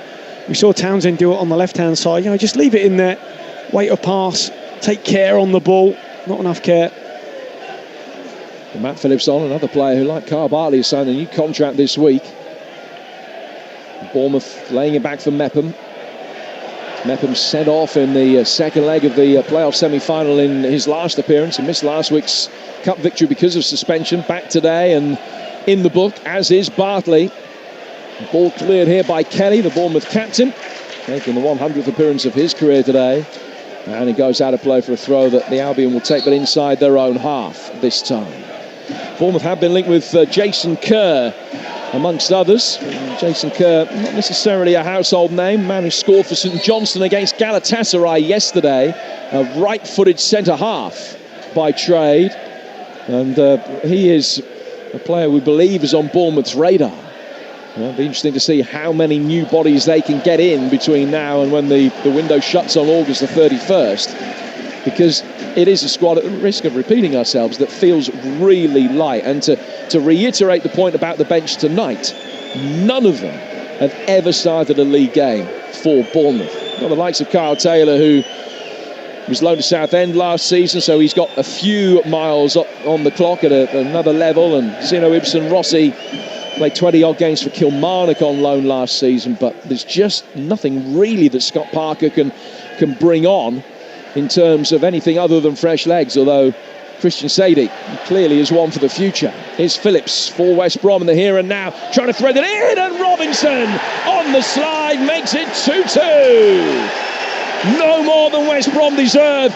Phillips making an impact, found Mowat, who rolled it across the edge of the 6-yard box. Robinson slides in, and West Bromwich Albion are level again, 2 apiece. Yeah, fantastic finish here from Robinson. Just opens out his right foot, but Bournemouth guilty, giving the ball away. Comes from a throw on their sort of right-hand side. They give it away. They're boxed in. The West Brom get it, shift it, work it, get it into the box, and eventually falls at the feet of Robinson. He is onside just about. Lovely little ball put across the box from Mowat, I think it is, and just guided into that far corner by Robinson. But I think Scott Parker, he'll be disappointed because they had the ball in their possession, lost it. Obviously, a moment or two later, it's in the back of the net. Phillips had a hand as well, didn't need a substitute. Just using his physicality to keep hold of the ball and shift it out to Mowat. So another assist for Alex Mowat, his first in West Brom colours, but he over the last couple of years has had more assists and created more chances from open play from central midfield than anybody else in the Championship. Another one for him tonight. It's 2 apiece. And for the second time, West Bromwich Albion have been able to get themselves back on level terms, having been behind. Robinson with a tumble.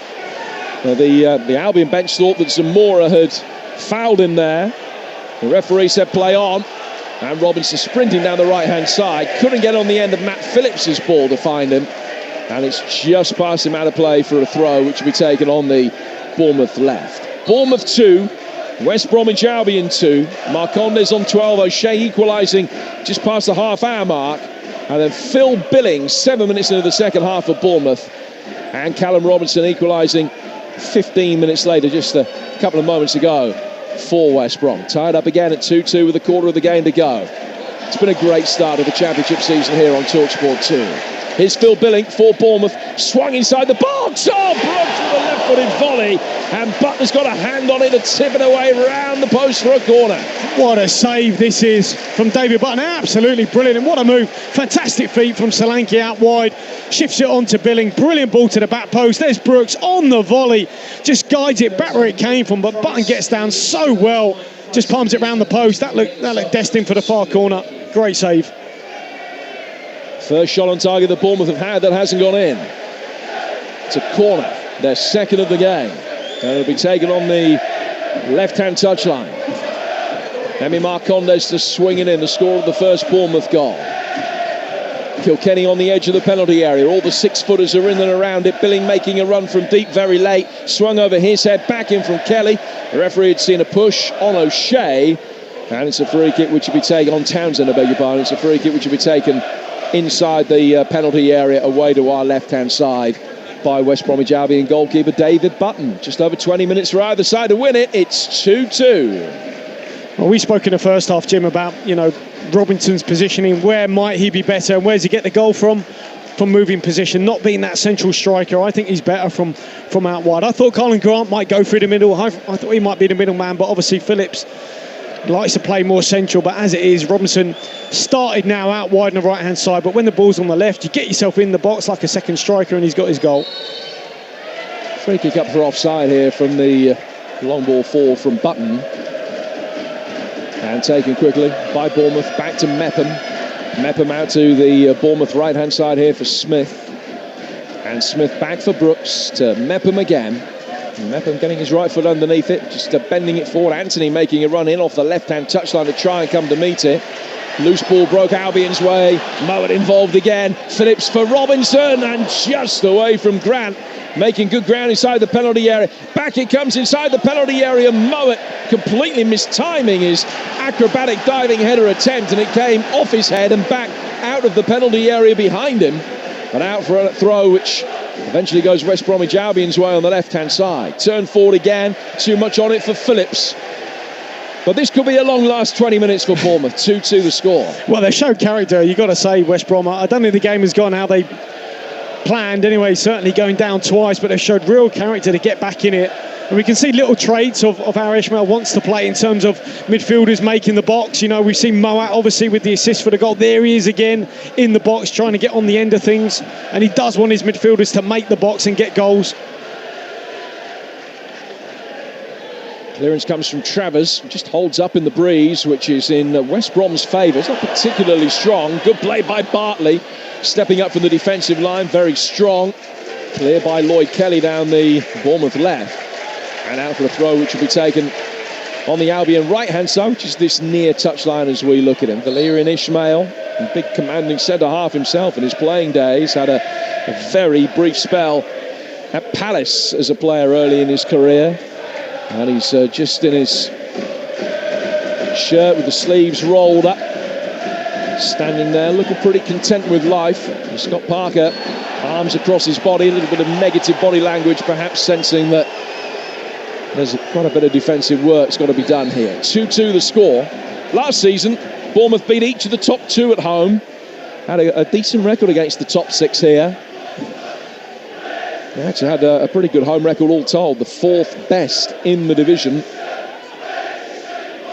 I think the challenge for Scott Parker is, obviously Ishmael is able to change things. Dean Garner's struggling, takes him off. He can bring, Matt Phillips on. He can have a little bit of a rejig, and maybe if their energy levels are flagging somewhat at Bournemouth, what can he really do if he looks at the bench? Not a lot at this moment in time. Just be a kid that comes on. And don't get me wrong, the kids have done well, haven't they? But it is a gamble when you're 2-2 against a side that's just been relegated from the Premier League, who are going to be one of the top teams this season. Do you hang on, or do you change it and think you can go for it? Phillips just lost his battle to keep the ball in front of the West Bromwich Albion fans. They only won 5 games last season, and I know that they had some great moments with the 2 away wins that we spoke about. They're loving this. Yeah, absolutely. I mean, look, what did they lose? The last 4, certainly in a row. Yeah. So, and especially when I think they shipped, 8 goals to Leeds, who also went up. So I think how Leeds performed, I think would have hurt them, that's for sure. And how they performed against them as well. So they want to get off to a good start here. Yeah, they conceded on average 2 goals a game last season. They conceded 2 goals tonight, but might yet win it. Oh, a shot across the face of goal, narrowly wide. He's played inside the penalty area for Carlin Grant. He chested it down and got it onto his right foot, but he couldn't get enough cut spin on the ball, and it beat the far post and goes out of play for a goal kick. He was unlucky. He was just arrowed to that far corner. I'm just looking at Scott Parker there because I'm sure he's saying to his players, we're not playing out now. Just go get it up top and let's squeeze in and be a little bit more compact. They're a bit too open. He's actually motioning. He's saying to his goalkeeper and eventually the 2 centre-halves, they've got to get up quicker though, because this is going to drop and they're not going to be around it for the second ball as well. Kilkenny has picked it up.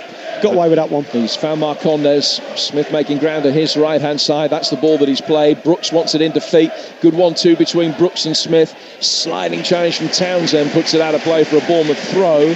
Over on the far touchline. We've got 16 minutes to go. And night has fallen now here in Dorset. And it's still a very mild evening. Smith coming across to pick the ball up. Kilkenny showing for him for the throw into feet. The ball laid back towards the halfway line for Mepham. Mepham to Kelly. Chip forward by Kelly. Headed away by Furlong with Jayden Anthony just lurking in behind him. And it goes out of play for a throw which will be taken on the Bournemouth left-hand side by Zemura. Zemura for Kilkenny. Gavin Kilkenny slicing it deliberately and beautifully, playing it wide for Brooks. He's got a great passing radar. Adam Smith gets the cross in, deflects away and out for a Bournemouth corner, their third of the game, with 15 minutes to go at 2-2 on TalkSport 2. David Connolly. Yeah, that move has killed West Brom tonight. That diagonal out to the wide man Brooks, and then the fullback goes on the underlap. They've done it so well tonight. Brooks is going to take the corner. Billing has come outside the penalty area this time, but Mepham is forward, Kelly is forward, Solanke in a central position on the edge of the 6, Jayden Anthony at the far post. It's played short for Billing, lets it run across his body, pinged it in left-footed, and it hit Kipre, and bounces back out for Brooks. High cross in from him. Heads go up for it. Mepham trying to get it back in, and it was acrobatic attempt at defending, a diving header from O'Shea. Had to make sure the ball didn't hit his arm, and that's what the Bournemouth players thought had happened. And Marcondes and Anthony and Smith all come across and have a word with referee Whitestone, saying that as he's gone to head it, he's headed it onto his arm, and it should be a penalty, but a corner's been given. It doesn't look, it's hard to see, it's not clear from this angle, but just going back to that corner, it was a real bright one from the opposite side, but they try to play it to Billing on his left peg. That's got to be a right footer coming onto that. It's so hard to let that ball run across your body. Well worked, but it's got to be a right footer on it. And telegraphed a little bit on the basis that Billing, the tallest man of the lot, wasn't in the penalty area. And he had to wait an age for the ball to come across his body too. In he comes, this second one from Marcondes, headed away by Bartley towards the edge of the penalty area. A little bit of pulling and shoving going on. They thought, the Bournemouth fans, that Mepham was being obstructed there. Kilkenny picks up the loose ball and goes back inside his own half for Smith. Smith all the way back for Travers, and that allows West Brom to gallop forward and get a high defensive line almost on halfway. It's back in behind the retreating Albion back line. Kipre heading it down and then trying to bring it away. Zemura stopped him getting too far. Livermore clears it further. It goes out of play for a throw that will be taken on the Bournemouth left, and the home fans, I think they're having the rub of the green in terms of some of the decisions at the moment. 2-2 the scoreline with 12 minutes to go. Yeah, Ishmael as a centre-half, just having a word with Kipre there because he had a free head. No one really around him, and he headed it just right down in front of him and just gave possession straight back to Bournemouth. And I think he'll be expecting a little bit better from his centre-half, saying, you had time there, could have taken that down and just do a better clearing header. But can they get the ball from here? They've got their left back on the ball. They've got their right winger right on the opposite flank. Can they get it out to him? He's been their danger man, hasn't he, Brooks? And then they get their full-back on the underlap, and then the winger gives it to the full-back right on the byline. It's a move that's worked so well on both sides, to be honest.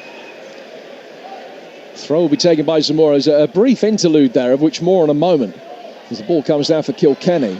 Zemura, Anthony clipping it forward, and it's Solanke. He's got to hit it first time. Button gets down at his near post, and makes a relatively routine stop. Furlong heading it away, further clear from Livermore. Phillips with his back to the direction of goal has held it up well and tried to ease it down towards the right hand side for Grant, and it goes out of play for a Bournemouth throw that Zemura's in a hurry to take. Into the feet of Billing, back for Jayden Anthony with a poor right-footed crossfield pass, and seized upon easily by the Albion back line, and then a free kick goes West Brom's way.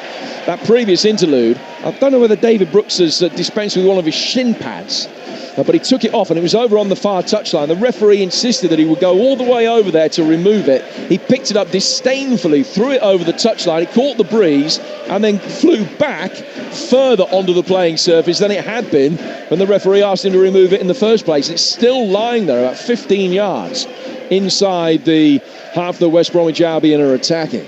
11 minutes to go, it's 2-2, and it's a free kick that Button takes. High, long diagonal coming on the left-hand side. It's flashed back across. Robinson trying to get in there. Smith did just enough to make sure he couldn't. Bournemouth thrash it away very gratefully and try and sprint out. Button with another long diagonal ball forward. The only man in that half of the pitch. This time Phillips gets on the end of it. Just diverts it inside the penalty area, but no Albion player made a run for him, and it goes through towards Mark Travers. It's 2-2 with 10 to go. He's unlucky there. Phillips come on. He's had a good impact, hasn't he? He was involved in the goal, and what a touch and take out the sky that was from Button. Good save. You've got to say from Solanke, from David Button. Got down really well. Solanke had to take the shot early on his left foot, but you know, he's a big boy, isn't he, Button? But he does get down well. I don't think he's had the best game, certainly with his positioning and his kicking, but he's made a couple of saves. Well, that's a free kick. It might be a yellow card. It will be for Alex Mowat, who has, pardon the pun, mown down Zemura, who just was too quick for him, got past him, and Mowat committed to the challenge, took him out. Wasn't far away from Scott again, was it? He took a little step back there, Scott, just in case. Protecting his elbow. Yeah. It wears starts next week. He ended up wearing one in the first half from Carl and Grant, after which was Chris Mepham's fault. And was wincing for a good 3-4 minutes after that. 2-2, 10 minutes to go here on TalkSport 2. Oh, what an enjoyable start of the league season it's been. Albion on the front foot, turning possession over very quickly from the free kick. They've got it with Grant on the right-hand side. Robinson makes a darting run, tipped much deeper than him for Townsend. Townsend sees it go over his shoulder, but is able to keep it in down by the corner flag. O'Shea tries to launch the cross in. It's blocked, out of play. I know what's coming now. It's another long Townsend throw, 9 to go. 2-2 the score. Yeah, it's his first mistake there from Kilkenny. They tried to get out from the left-hand side and just took a little bit too long in possession, lost it. Now they're on the back foot.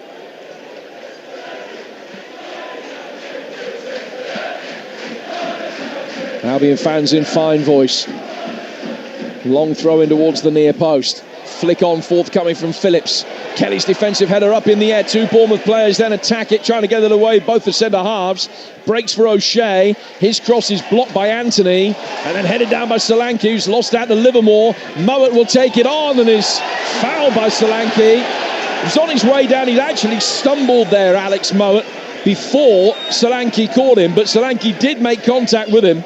And it's a free kick to West Brom, about 5 yards in from the right-hand touchline and 12 yards outside the penalty area. Yeah, there might be a little bit of a hand here on Livermore, on Solanke's face, but he got away with it. And then obviously, yeah, Solanke's just, any sort of contact on Mowat, he is going to go to ground. It's in a good area. It's going to be an in-swinger from this right-hand side. Twice they've come from behind, West Brom. Can they take the lead in the final 10 minutes? Bartley forward in what at the moment's an offside position, but you would expect that Bournemouth will just drop deep from the edge of the penalty area here. They're even bigger now with Phillips on as well. I mean, they're already a massive threat at set pieces, but obviously now Phillips is on. That's increased. Mowat with a chance just to tease this into the land of the Giants in that penalty area. Left-footed ball, swung in, nice shape on it. Good defensive header from Kelly, needs another one from Billing. Overhead kick came from Kilkenny, and Livermore fires it over the bar. Yeah, good chance this is. He's just lurking in the D on the edge of the box. It bounces down in front of him. Little chest control. You probably want someone like Mowat there, or maybe even Phillips. Livermore not really renowned for his goals. Just popped up and he just tried to lace it. Just got under the ball slightly. Yeah, only 7 in more than 150 games for West Bromwich Albion, for Jake Livermore, the captain. who made only 3 substitute appearances in the last 3 months of last season, but change of the helm, change of direction, and a change of personnel for Valerian Ismail. Livermore back with the captain's armband and back in the starting lineup tonight. Poor clearance though from Button. Billing trying to take it on. Bartley made sure that he couldn't get past him. Button got away with it. Turned forward quickly by the Albion again. Kelly heads it out for a throw which will be taken by Robinson. I think he said, I think Lloyd Kelly's there saying to even the supporters in the crowd, don't throw it back to them, you know. Instead, they threw it straight to Robinson. He's taking his time because obviously he's waiting for Furlong to chuck it in the box, but educating the fans there, game management. Well, West Brom just take their time because they want to set it up properly, and they have got the centre halves forward. Furlong to take it. This long throw, not too far away from the swirling black and red corner flag, in towards the near post, headed away by Mepham, out for a corner. Yeah, how many times has that happened? Throwing it in the box, hoping for a flick on. If they don't keep it alive in there, it goes out for a corner. Just turning the screw here, West Brom. 6 to go. This area at the back post is key for them. You know, O'Shea up against Zemura. That is a complete mismatch. It has been won all game. He's already scored 1. Dar O'Shea. Right hand above the head from Mowat, giving the signal. Left-footed in, swinging delivery. Into the crowd scene. Travers did well. Punched it clear. Bournemouth get the bodies forward quickly. Brooks didn't get the ball forward quickly, but it's broken for Solanke. Solanke now will hook it into West Brom territory. Anthony was blocked off. Button got it away anyway. Long ball forward that Mepham heads away. Smith stumbles and the ball comes down for Robinson. Callum Robinson for West Brom. Bournemouth have got their shake back behind the ball, and then the diving challenge comes in, and that may well be a yellow card. It was a rash one from Livermore, who knew the danger of letting Kilkenny play an accurate ball forward there. And it will be a yellow card for the West Orange Albion captain. You do feel this might not end 2-2 though, because it is becoming increasingly stretched. Bournemouth certainly living on their nerves defensively, but fancying it on the counter-attack when they can get it forward quickly. Yeah, and we saw them last season, you know, especially with Begovic and Danjuma, you know, how many times do they score goals on the counter? And that time defending the ball in their box, and a better ball from Brooks, and even Anthony maybe blocked off. Might got something better. Even the pass from Solanke was a little bit wayward. They do look a threat, like they did last season on the counter. That's without Danjuma. Mepham takes the free kick, plays it forward. Kenan Sahor is going to be coming on very shortly for West Brom. They have the opportunity to make that change now as it's gone out of play for a throw, which Furlong wanted to take quickly. And a ball boy has heeded Lloyd Kelly's lessons in game management. Had clearly gone out of play for a throw. The ball boy picked up the ball, was trying to stop Furlong taking the throw quickly. He's a big boy, he's bigger than me. He ain't a ball boy. Well, he then, knowing it had gone out of play for a throw, he threw the ball to his goalkeeper. He's about 6'1". Yeah, he's only 9. Yeah. Look, there he is. He's just been asked to take his place back the other side of the hoardings by the referee. Change will be made. Carlin Grant coming off, and Kenan Sahor's coming on. Second change for the Albion. He's a ball man, not a ball boy. He's a ball brute. He's probably in the youth team or something. You know, he used to do that. I remember being a ball boy at Watford when I was a kid, but I was a ball boy. I was going to say, you were playing from at small. 14, so you hardly had any time to be a ball boy. So Sahor, the player that is coming on, his last Albion appearance was at Brentford back in June 2020, so some 14 months ago. Loaned to Millwall last season, the Danish striker, who's scored nearly 30 goals at this level at a rate of about 1 every 4. But he's on. More grist to the mill. Another giant. He just towers above Kilkenny. Yeah, standing next to him. Zamora taking the throw. 2.5 plus stoppage time. There's going to be a huge raft of stoppage time to play. And certainly no more than 4, maybe only 3, because we haven't had that many changes. 2-2 the scoreline here on TalkSport 2. Jim Proudfoot and the former Ireland international striker David Connolly talking through the action from the Vitality Stadium tonight. Ball headed on by Callum Robinson. It's gone out of play. It's an Albion player down holding his face on this near side. And it will be a free kick to West Brom to restart play. And well, just had a few more seconds. Yeah, no changes for Scotty Parker. Obviously, doesn't really have the depth. Looks to the bench, not a lot there. You know, when you're a manager and you turn around and you've got a bunch of kids there, it's tough. But the ones that have been on the pitch have done very well for him, Zemura and Anthony. But obviously, you look at West Brom, they can bring, you know, what people say Zemura vastly experienced, and it's another threat, physical threat that's come on the pitch. Furlong back on his feet, having been down holding his face for a few moments. Button taking the free kick, swung forward towards the edge of the Bournemouth penalty area. Bartley going up for it. Kilkenny got there ahead of keeper to win the seconds. Furlong teases it back forward, flicked on intelligently by Zahor. Out towards the left-hand side of the penalty area. Chance for Townsend to deliver. The cross was blocked, and Smith will then hammer it clear. And Solanke will chase after it, held up with a slightly erratic bounce that favoured Furlong for West Brom. Kilkenny then hooks it over his own shoulder to try and get it away. Anthony clears it further, and O'Shea wins it back. And he's pumped it forward long. It drifts over the head of young Zemura, who has lost the battle to keep it in, and Zahor wins a corner, which West Brom will take on the right-hand side in the 90th minute. Yeah, I just think now David Brooks, he can't afford to be wide like he has done the whole game. He's got to come in narrow, just got to see this out. And too expansive at times, Bournemouth, when they don't have the ball. Done well there, Zahor, didn't he? He's got that physicality and pace as well. Keep this alive, and you imagine this becoming, well, 99% of the balls have gone straight under the goalkeeper. The 6-yard box is an absolute crowd scene, probably 14 in there. Left-footed in-swinging delivery from Mowat in towards the near post. Goalkeeper came out, no conviction. Hit somebody, bounces clear for Brooks. And good play by Furlong, stopped him getting too far away.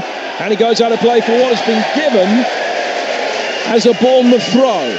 I'm not sure it was. And the Albion bench certainly didn't think it was. Bournemouth will make a change.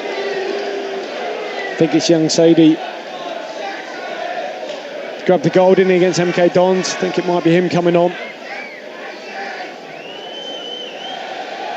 Yeah, they've told Anthony to run over the other side, so it might be him. Yeah, Anthony is scampering away as subtly as he thinks he can get away without towards Don't go too far, because otherwise you'll have to go off the other side. So Sadie will come on for what will be his league debut for Bournemouth. He had a loan spell at Weymouth last season in the National League. Oh, it might be Brooks. We'll have to wait and see. Sadie scored on his debut against the MK Dons last week, only 5 minutes after coming on. And replaces David Brooks here. So Sadie for Brooks, Bournemouth's first change being made in stoppage time. And the Michael Matthews man of the match tonight, as chosen by match sponsors Jade Aiden, is number 5, Lloyd Kelly. Lloyd Kelly, as you heard, the Bournemouth sponsors man of the match. The fact it was one of their defenders was the man of the match tells you a big part of the story about where the game has been played tonight. Now, a missed kick from Kipre. Solanke trying to get in behind him. 2-2 in stoppage time. Solanke trying to ease it across. Furlong knocks it away and it goes out. Throw which will be taken on the Bournemouth left-hand side. Can they conjure up a winner? We're in 3 minutes of added time, although the 3 minutes only started after the substitution had been made. Well, if they are going to get it in the box, they've got to work it. You know, they don't have that long throw in the box like West Brom do, so they've got to try and do something clever. And that's not it. Man of the match there, Lloyd Kelly, just playing the ball into the channel, straight out of play off the pitch. So maybe only one last opportunity for West Bromwich Albion to win this game. 2-2 the scoreline. Twice they've come from behind in a game in which they've had 15 shots to Bournemouth 7. But only 5-4 on target in their favour. Launched forward by David Button. Headed away by Mepham. Headed further on by Marcondes. Towering header back forward from O'Shea. Left-hand side of the penalty area, it's chased after by Zahor, and Mepham clears his lines, which is then the ball is brilliantly volleyed by an Albion fan over on that far touchline. What a touch that was! straight to the man wanting to take the throw. Was it an Albion fan? I think that the divide is just past this. I think that's a Bournemouth fan, and again, they've got to stop giving the ball back in play, especially game management this late in the game. Challenge from Zemura on Furlong. It's a foul. It's a free kick on halfway to West Brom. If you're that good, though, then you should be playing. Yeah. It was a brilliant volleyed pass from a Mepham clearance that hung in the air for an eternity. And he's just hit it first time with his instep straight to Townsend to take the throw. This is the last chance for Albion. And Alex Mowat stands over it. The free kick, just a ball's width inside his own half.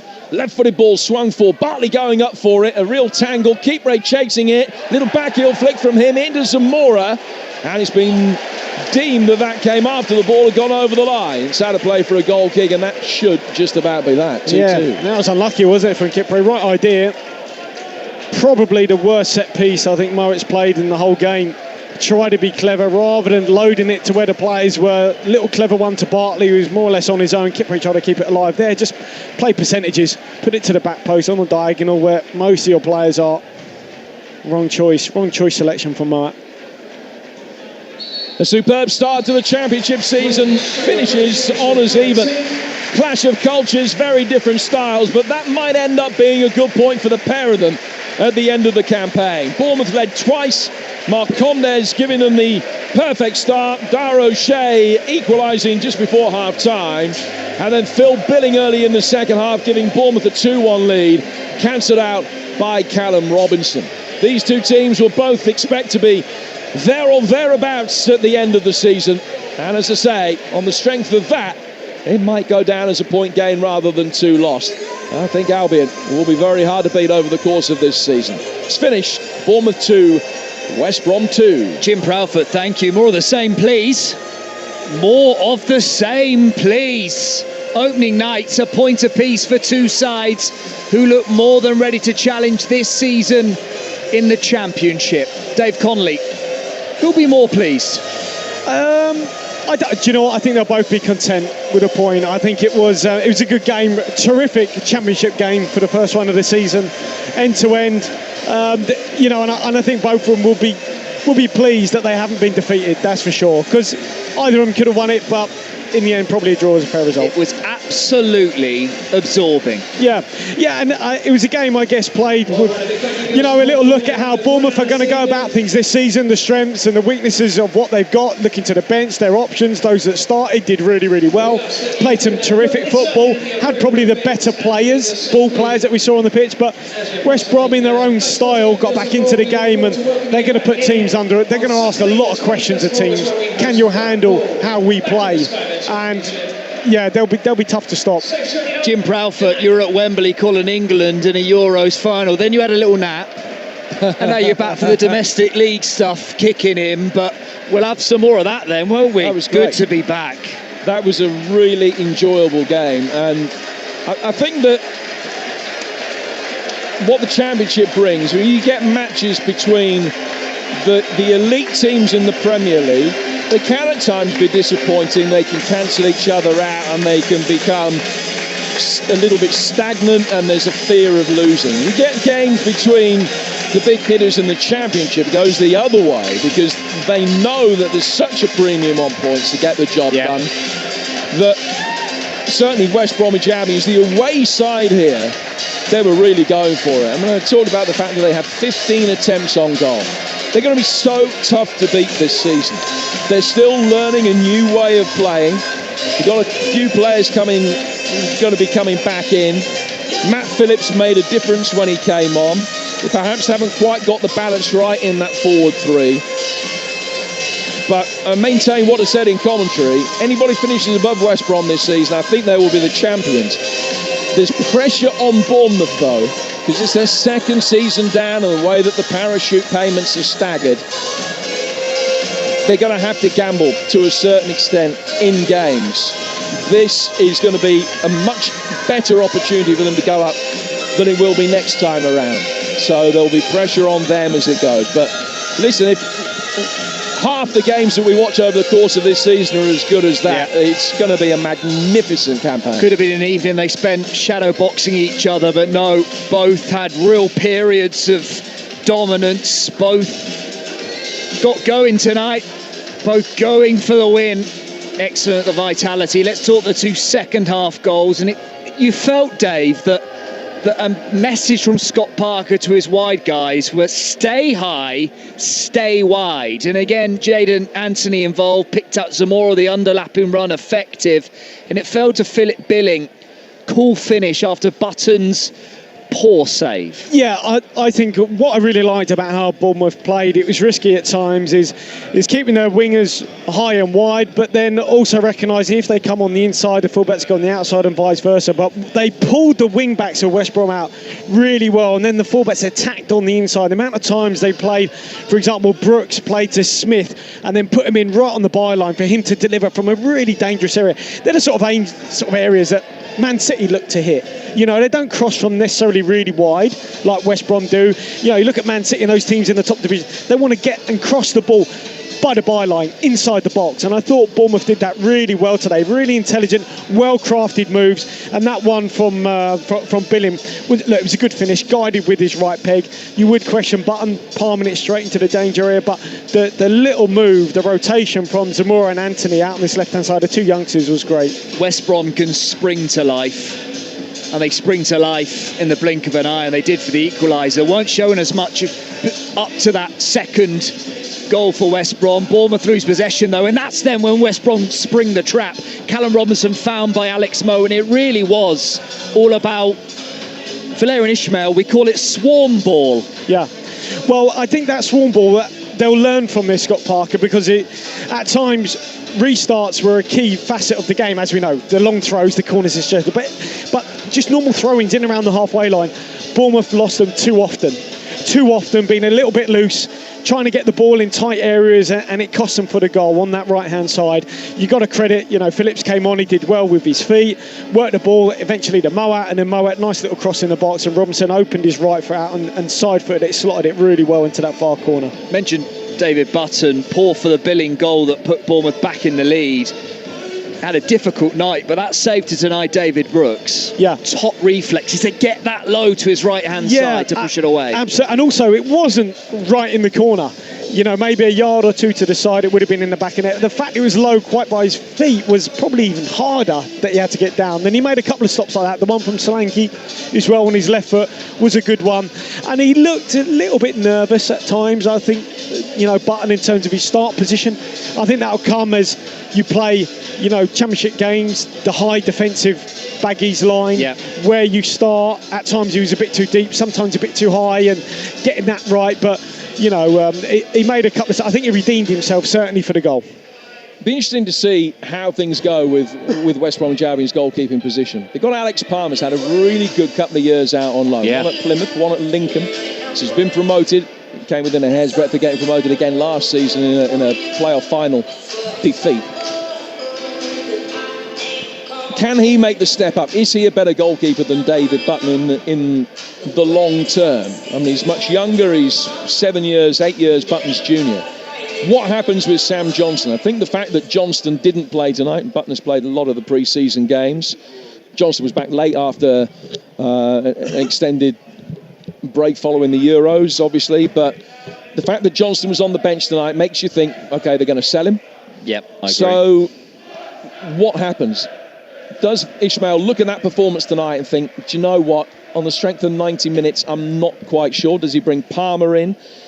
Does he keep Button as the number one? Does he go out and get another first choice goalkeeper? It'd be very interesting to see how things go with that. Just as you said, that Sam Johnson going out with a couple of the West Brom unused substitutes, while the West Brom fans continue to file out opposite us here at the Vitality Stadium. Just a few chants directed at Sam Johnson, letting them know what they still think of him, how much they still love him. I just wonder if Matis Pereira was at West Brom, how much time would he get on the ball in terms of how Ismaël plays? I think it suits both parties, certainly on the Ismaël, that he's not here, because I just, they didn't really play that much. But that style is also, if we're sticking on that point, chaps, is not going to get the best out of Karlan Grant this season. Probably not going to get the best out of Grady Diangana. I think it's just a positioning of Karlan Grant, not necessarily. He's played out on that left-hand side for Huddersfield previously. It's not a position that is completely foreign to him. Yes, it's a valid debate to get the best out of him, but it's a position he is more than used to playing in, coming in off that left-hand side, getting it onto his right foot and driving towards goal.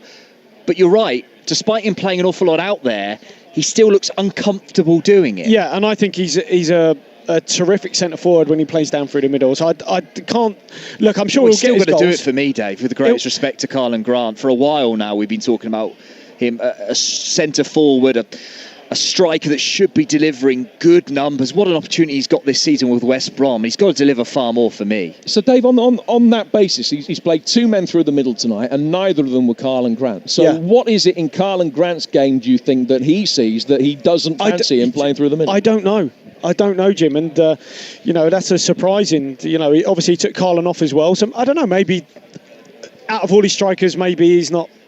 He's not quite the one that he fancies. But not putting Phillips on down through the middle when you've still got Karlan Grant on the pitch was.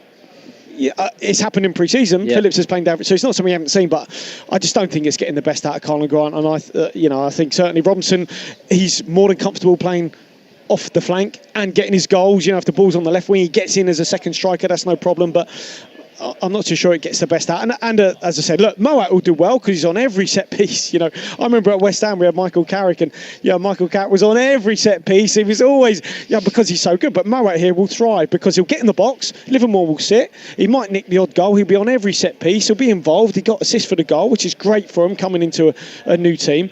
How would Pereira do here? I don't know, Andy Schmel. I just wonder. So maybe it's best for both parties that he left. And a point we've kept mentioning tonight, but we have to. Every time Scott Parker probably looked behind him, Jim, as that second half was progressing, looking, okay, what can I do to try and change it? Periods of that second half when West Brom had got a stranglehold on the game. And behind him, very little. Kids. A point you rightly mentioned throughout tonight's coverage, a bench with very little experience, league experience. Sadie came on. He got a matter of moments. Yep. Came on for what was his first league appearance for Bournemouth. Ibsen Rossi, Taylor, Glover, Mariah Welsh, Camp. The other 5 outfield players have played at 20 games in the Scottish Prem, 30 odd games in League 2 between them. None of them have played at this level in league football. Now, Steve Cook's still some way away. Stacey, we don't think is too far away. Lewis Cook, unfortunately, still a way away. They've got Ben Pearson to come back. We've got the Danjuma situation to be rectified, but he hasn't played pre-season and not involved tonight, so you would imagine he's going. So Scott Parker needs bodies. He needs them quick. We talked in the commentary about the fact he's been linked with Jason Kerr of St Johnstone, but it's in advanced areas you think that he really needs to bring in 2 or 3. They've got to get the Danjuma situation resolved, so they could be 1 down effectively from where they are now. He needs probably 3 new faces. Now, he's got 3 weeks to sort it. Yeah. But it will be interesting to see exactly what Bournemouth's appetite is for giving it a right good go this year, because if they don't bring in players of the necessary calibre over the next 3 weeks, then I think we've had that question answered.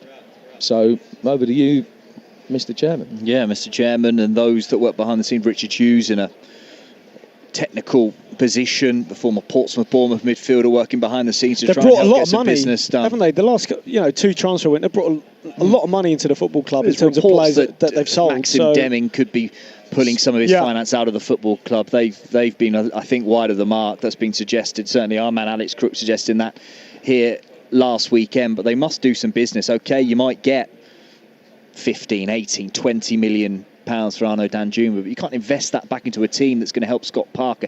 That Sadie substitution late on was a token. Let's throw him on. He'll run around. Well, the later Danjuma goes, the worse it is. They needed in that second half some kind of change, something to just spark them back into life as that second half. And he had nothing available to him. No, but he was. Look, Scott was clinging on there. He was happy. He was content. They were just clinging to on at the end. Take a point, but there's no point in him selling Danjuma in, however many days' time. And what has he got left to go and get? The options might be. even less by then if other sides, have got some money and gone and got some players. So whether he's looking at, if he is going to retain Danjuma, he probably wants to know that pretty quickly. Unless they operate in the same way that Villa have in this transfer window, where they know that the star player is going to go, and so they effectively are putting the pieces of the jigsaw around him before he's gone, and then he goes. But Danjuma holds the key to this. He's a wonderful player. But does he want another season in the Championship? Can you play Jaden Anthony? If you think about it, a youngster. He's impressed me in his two outings. Yeah, he has. But it's a lot, isn't it? To go and play. You're going to go and play 40-odd games. Yeah, I mean, the youngsters that they've got are good youngsters. I mean, no one is trying to say any different. But it's the problem of blooding them all at the same time. Now, Jaden Anthony's a good player, but you might get 9-10 games out of him at the start of the season, and then it would be right to pull him out. You've got Junior Stanislas here, who we didn't see tonight because he seemingly got injured in the warm-up. David Brooks, another that they will need to retain the services of, bearing in mind, what is there around him. They've signed well with Mark Condes, and Leif Davis is going to be a good player coming in at left back when he's fit. But the problem is that you've got all these kids together who haven't got the experience, and that is far from ideal. Now, and when they did have an authority, a foothold in the game, Jim, I thought Bournemouth moved it quickly, moved it with a purpose, moved it well, dragged West Brom defensively, the two wing-backs particularly, in wide areas, into areas they didn't want to go. They played really well. I thought they got the tactics right by and large with what they were trying to do with Brooks, but the problem was that they couldn't do it. Kilkenny was looking for that ball out towards him all the time just to get Brooks onto the ball, but he didn't see enough of it. And for all the fact that I think it ended up 55-45% possession. But if you think, where was the game play? So much of it was around the Bournemouth penalty area. So the 55% that they had didn't hurt West Brom. The 45% that the Baggies had was all in and around the Bournemouth third, which is the difference in the way that they play. Bournemouth played really well. They played very well last week against Milton Keynes. I thought they played well again tonight, doing what they could do against a side who are, right up there. Yeah. I mean, I've been in this situation at football clubs like this where you might have a certain expectation, and Scott's come in and he's obviously a top player, we know that, and you might have to start playing. So. I'm sure this week at the training ground, last week, sometimes when you delve a bit deeper in a football club, you go, what? Once you scratch the surface, what's there? And I reckon his training ground this past week was trying to cobble a team together. Because Chris Mepham, he was at the Euros, right? But he didn't play last week. So he's obviously had him at the training ground. Suspended last week. Yeah, but he hasn't played, right? Yeah. So you're going, right, I know Chris Mepham played at Euros, but you're going to be all right, to just rock up and play, basically. You're training, but you're going to rock up and play. And he's probably thinking, is this what I've got? I mean, he would have known what he was coming into. And sometimes you're at big clubs and, the training facilities are not very good, or you haven't got much squad, but you've got the whole club and the expectations there. The vision that enticed him here. Yeah. Scott Parker spoke a lot about that over the last couple of weeks. But you scratch the surface and it's not quite there, and we've seen today. So I think this next couple of weeks will be interesting for them, in terms of, they've got fixtures maybe that, I don't know, are they fixtures, are they winnable ones? Forest, Birmingham, quite tough games, Dave, do you agree with Jim that those that finish above West Brom this season, after watching them opening night of the season, those that finish above West Brom, those that better West Brom this season are probably going to be there and thereabouts? Yeah, they will be. Yeah, they will be. They'll be there, absolutely. Yeah, but they have their way of playing, and I'm sure that they'll mix it up as the season goes on. Do you think they will? Do you think they will mix it up? Yeah, I think they will adapt slightly. So we'll touch on that point we've mentioned earlier on. So it might just aid Carlan Grant and aid Grady Diangana. Yeah, I think it will evolve. I was disappointed with Diangana today. Yeah. Really disappointed with. You look at how everything's set up, for example, with Bournemouth around Brooks. Who's their most talented player. They'll take chances to get the ball to him. You look at Diangana, you don't see anything there. He doesn't give you any sort of hope that, or belief that he's going to instill in you, that he's going to really deliver for you. I don't know. I'd look at him and I just think every time he got the ball, he lost it, bounced off him. He had no end product, really. He won the free kick. That was about it. But you think, he had a poor game up against a youngster, up against a kid who really dominated him. But he looked like a player short of confidence after such a disappointing year last year. he maybe wasn't quite fully fit. He certainly wasn't fully fit by the time he came off. He's got better days ahead of him. It was a tough night for him tonight, unfortunately. Enjoyed that. Enjoyed your work, Jim Proudfoot, Dave Connolly. It was a pleasure, boys. Safe trip home. Just to repeat then what we've got coming opening weekend in the EFL. Adrian Durham across the TalkSport network from 2 o'clock tomorrow. The first Saturday of the EFL season. Goals as they go in around the grounds. And then, of course, the action in the Community Shield from Wembley, 5:15, Leicester against Manchester City, live here on TalkSport 2. The third and final decisive test between the Lions and South Africa, live over on TalkSport tomorrow from 5. And then a double header of action Sunday from the EFL on TalkSport 2. Fulham against Borough from 1:30, Coventry Forest from 4:30. Should mention 8 o'clock tomorrow night, again from the Championship on TalkSport. You got all this, write it down. Sheffield United against Birmingham. Thanks for your company tonight. A great way to start in the Championship. A point apiece, a real entertainer.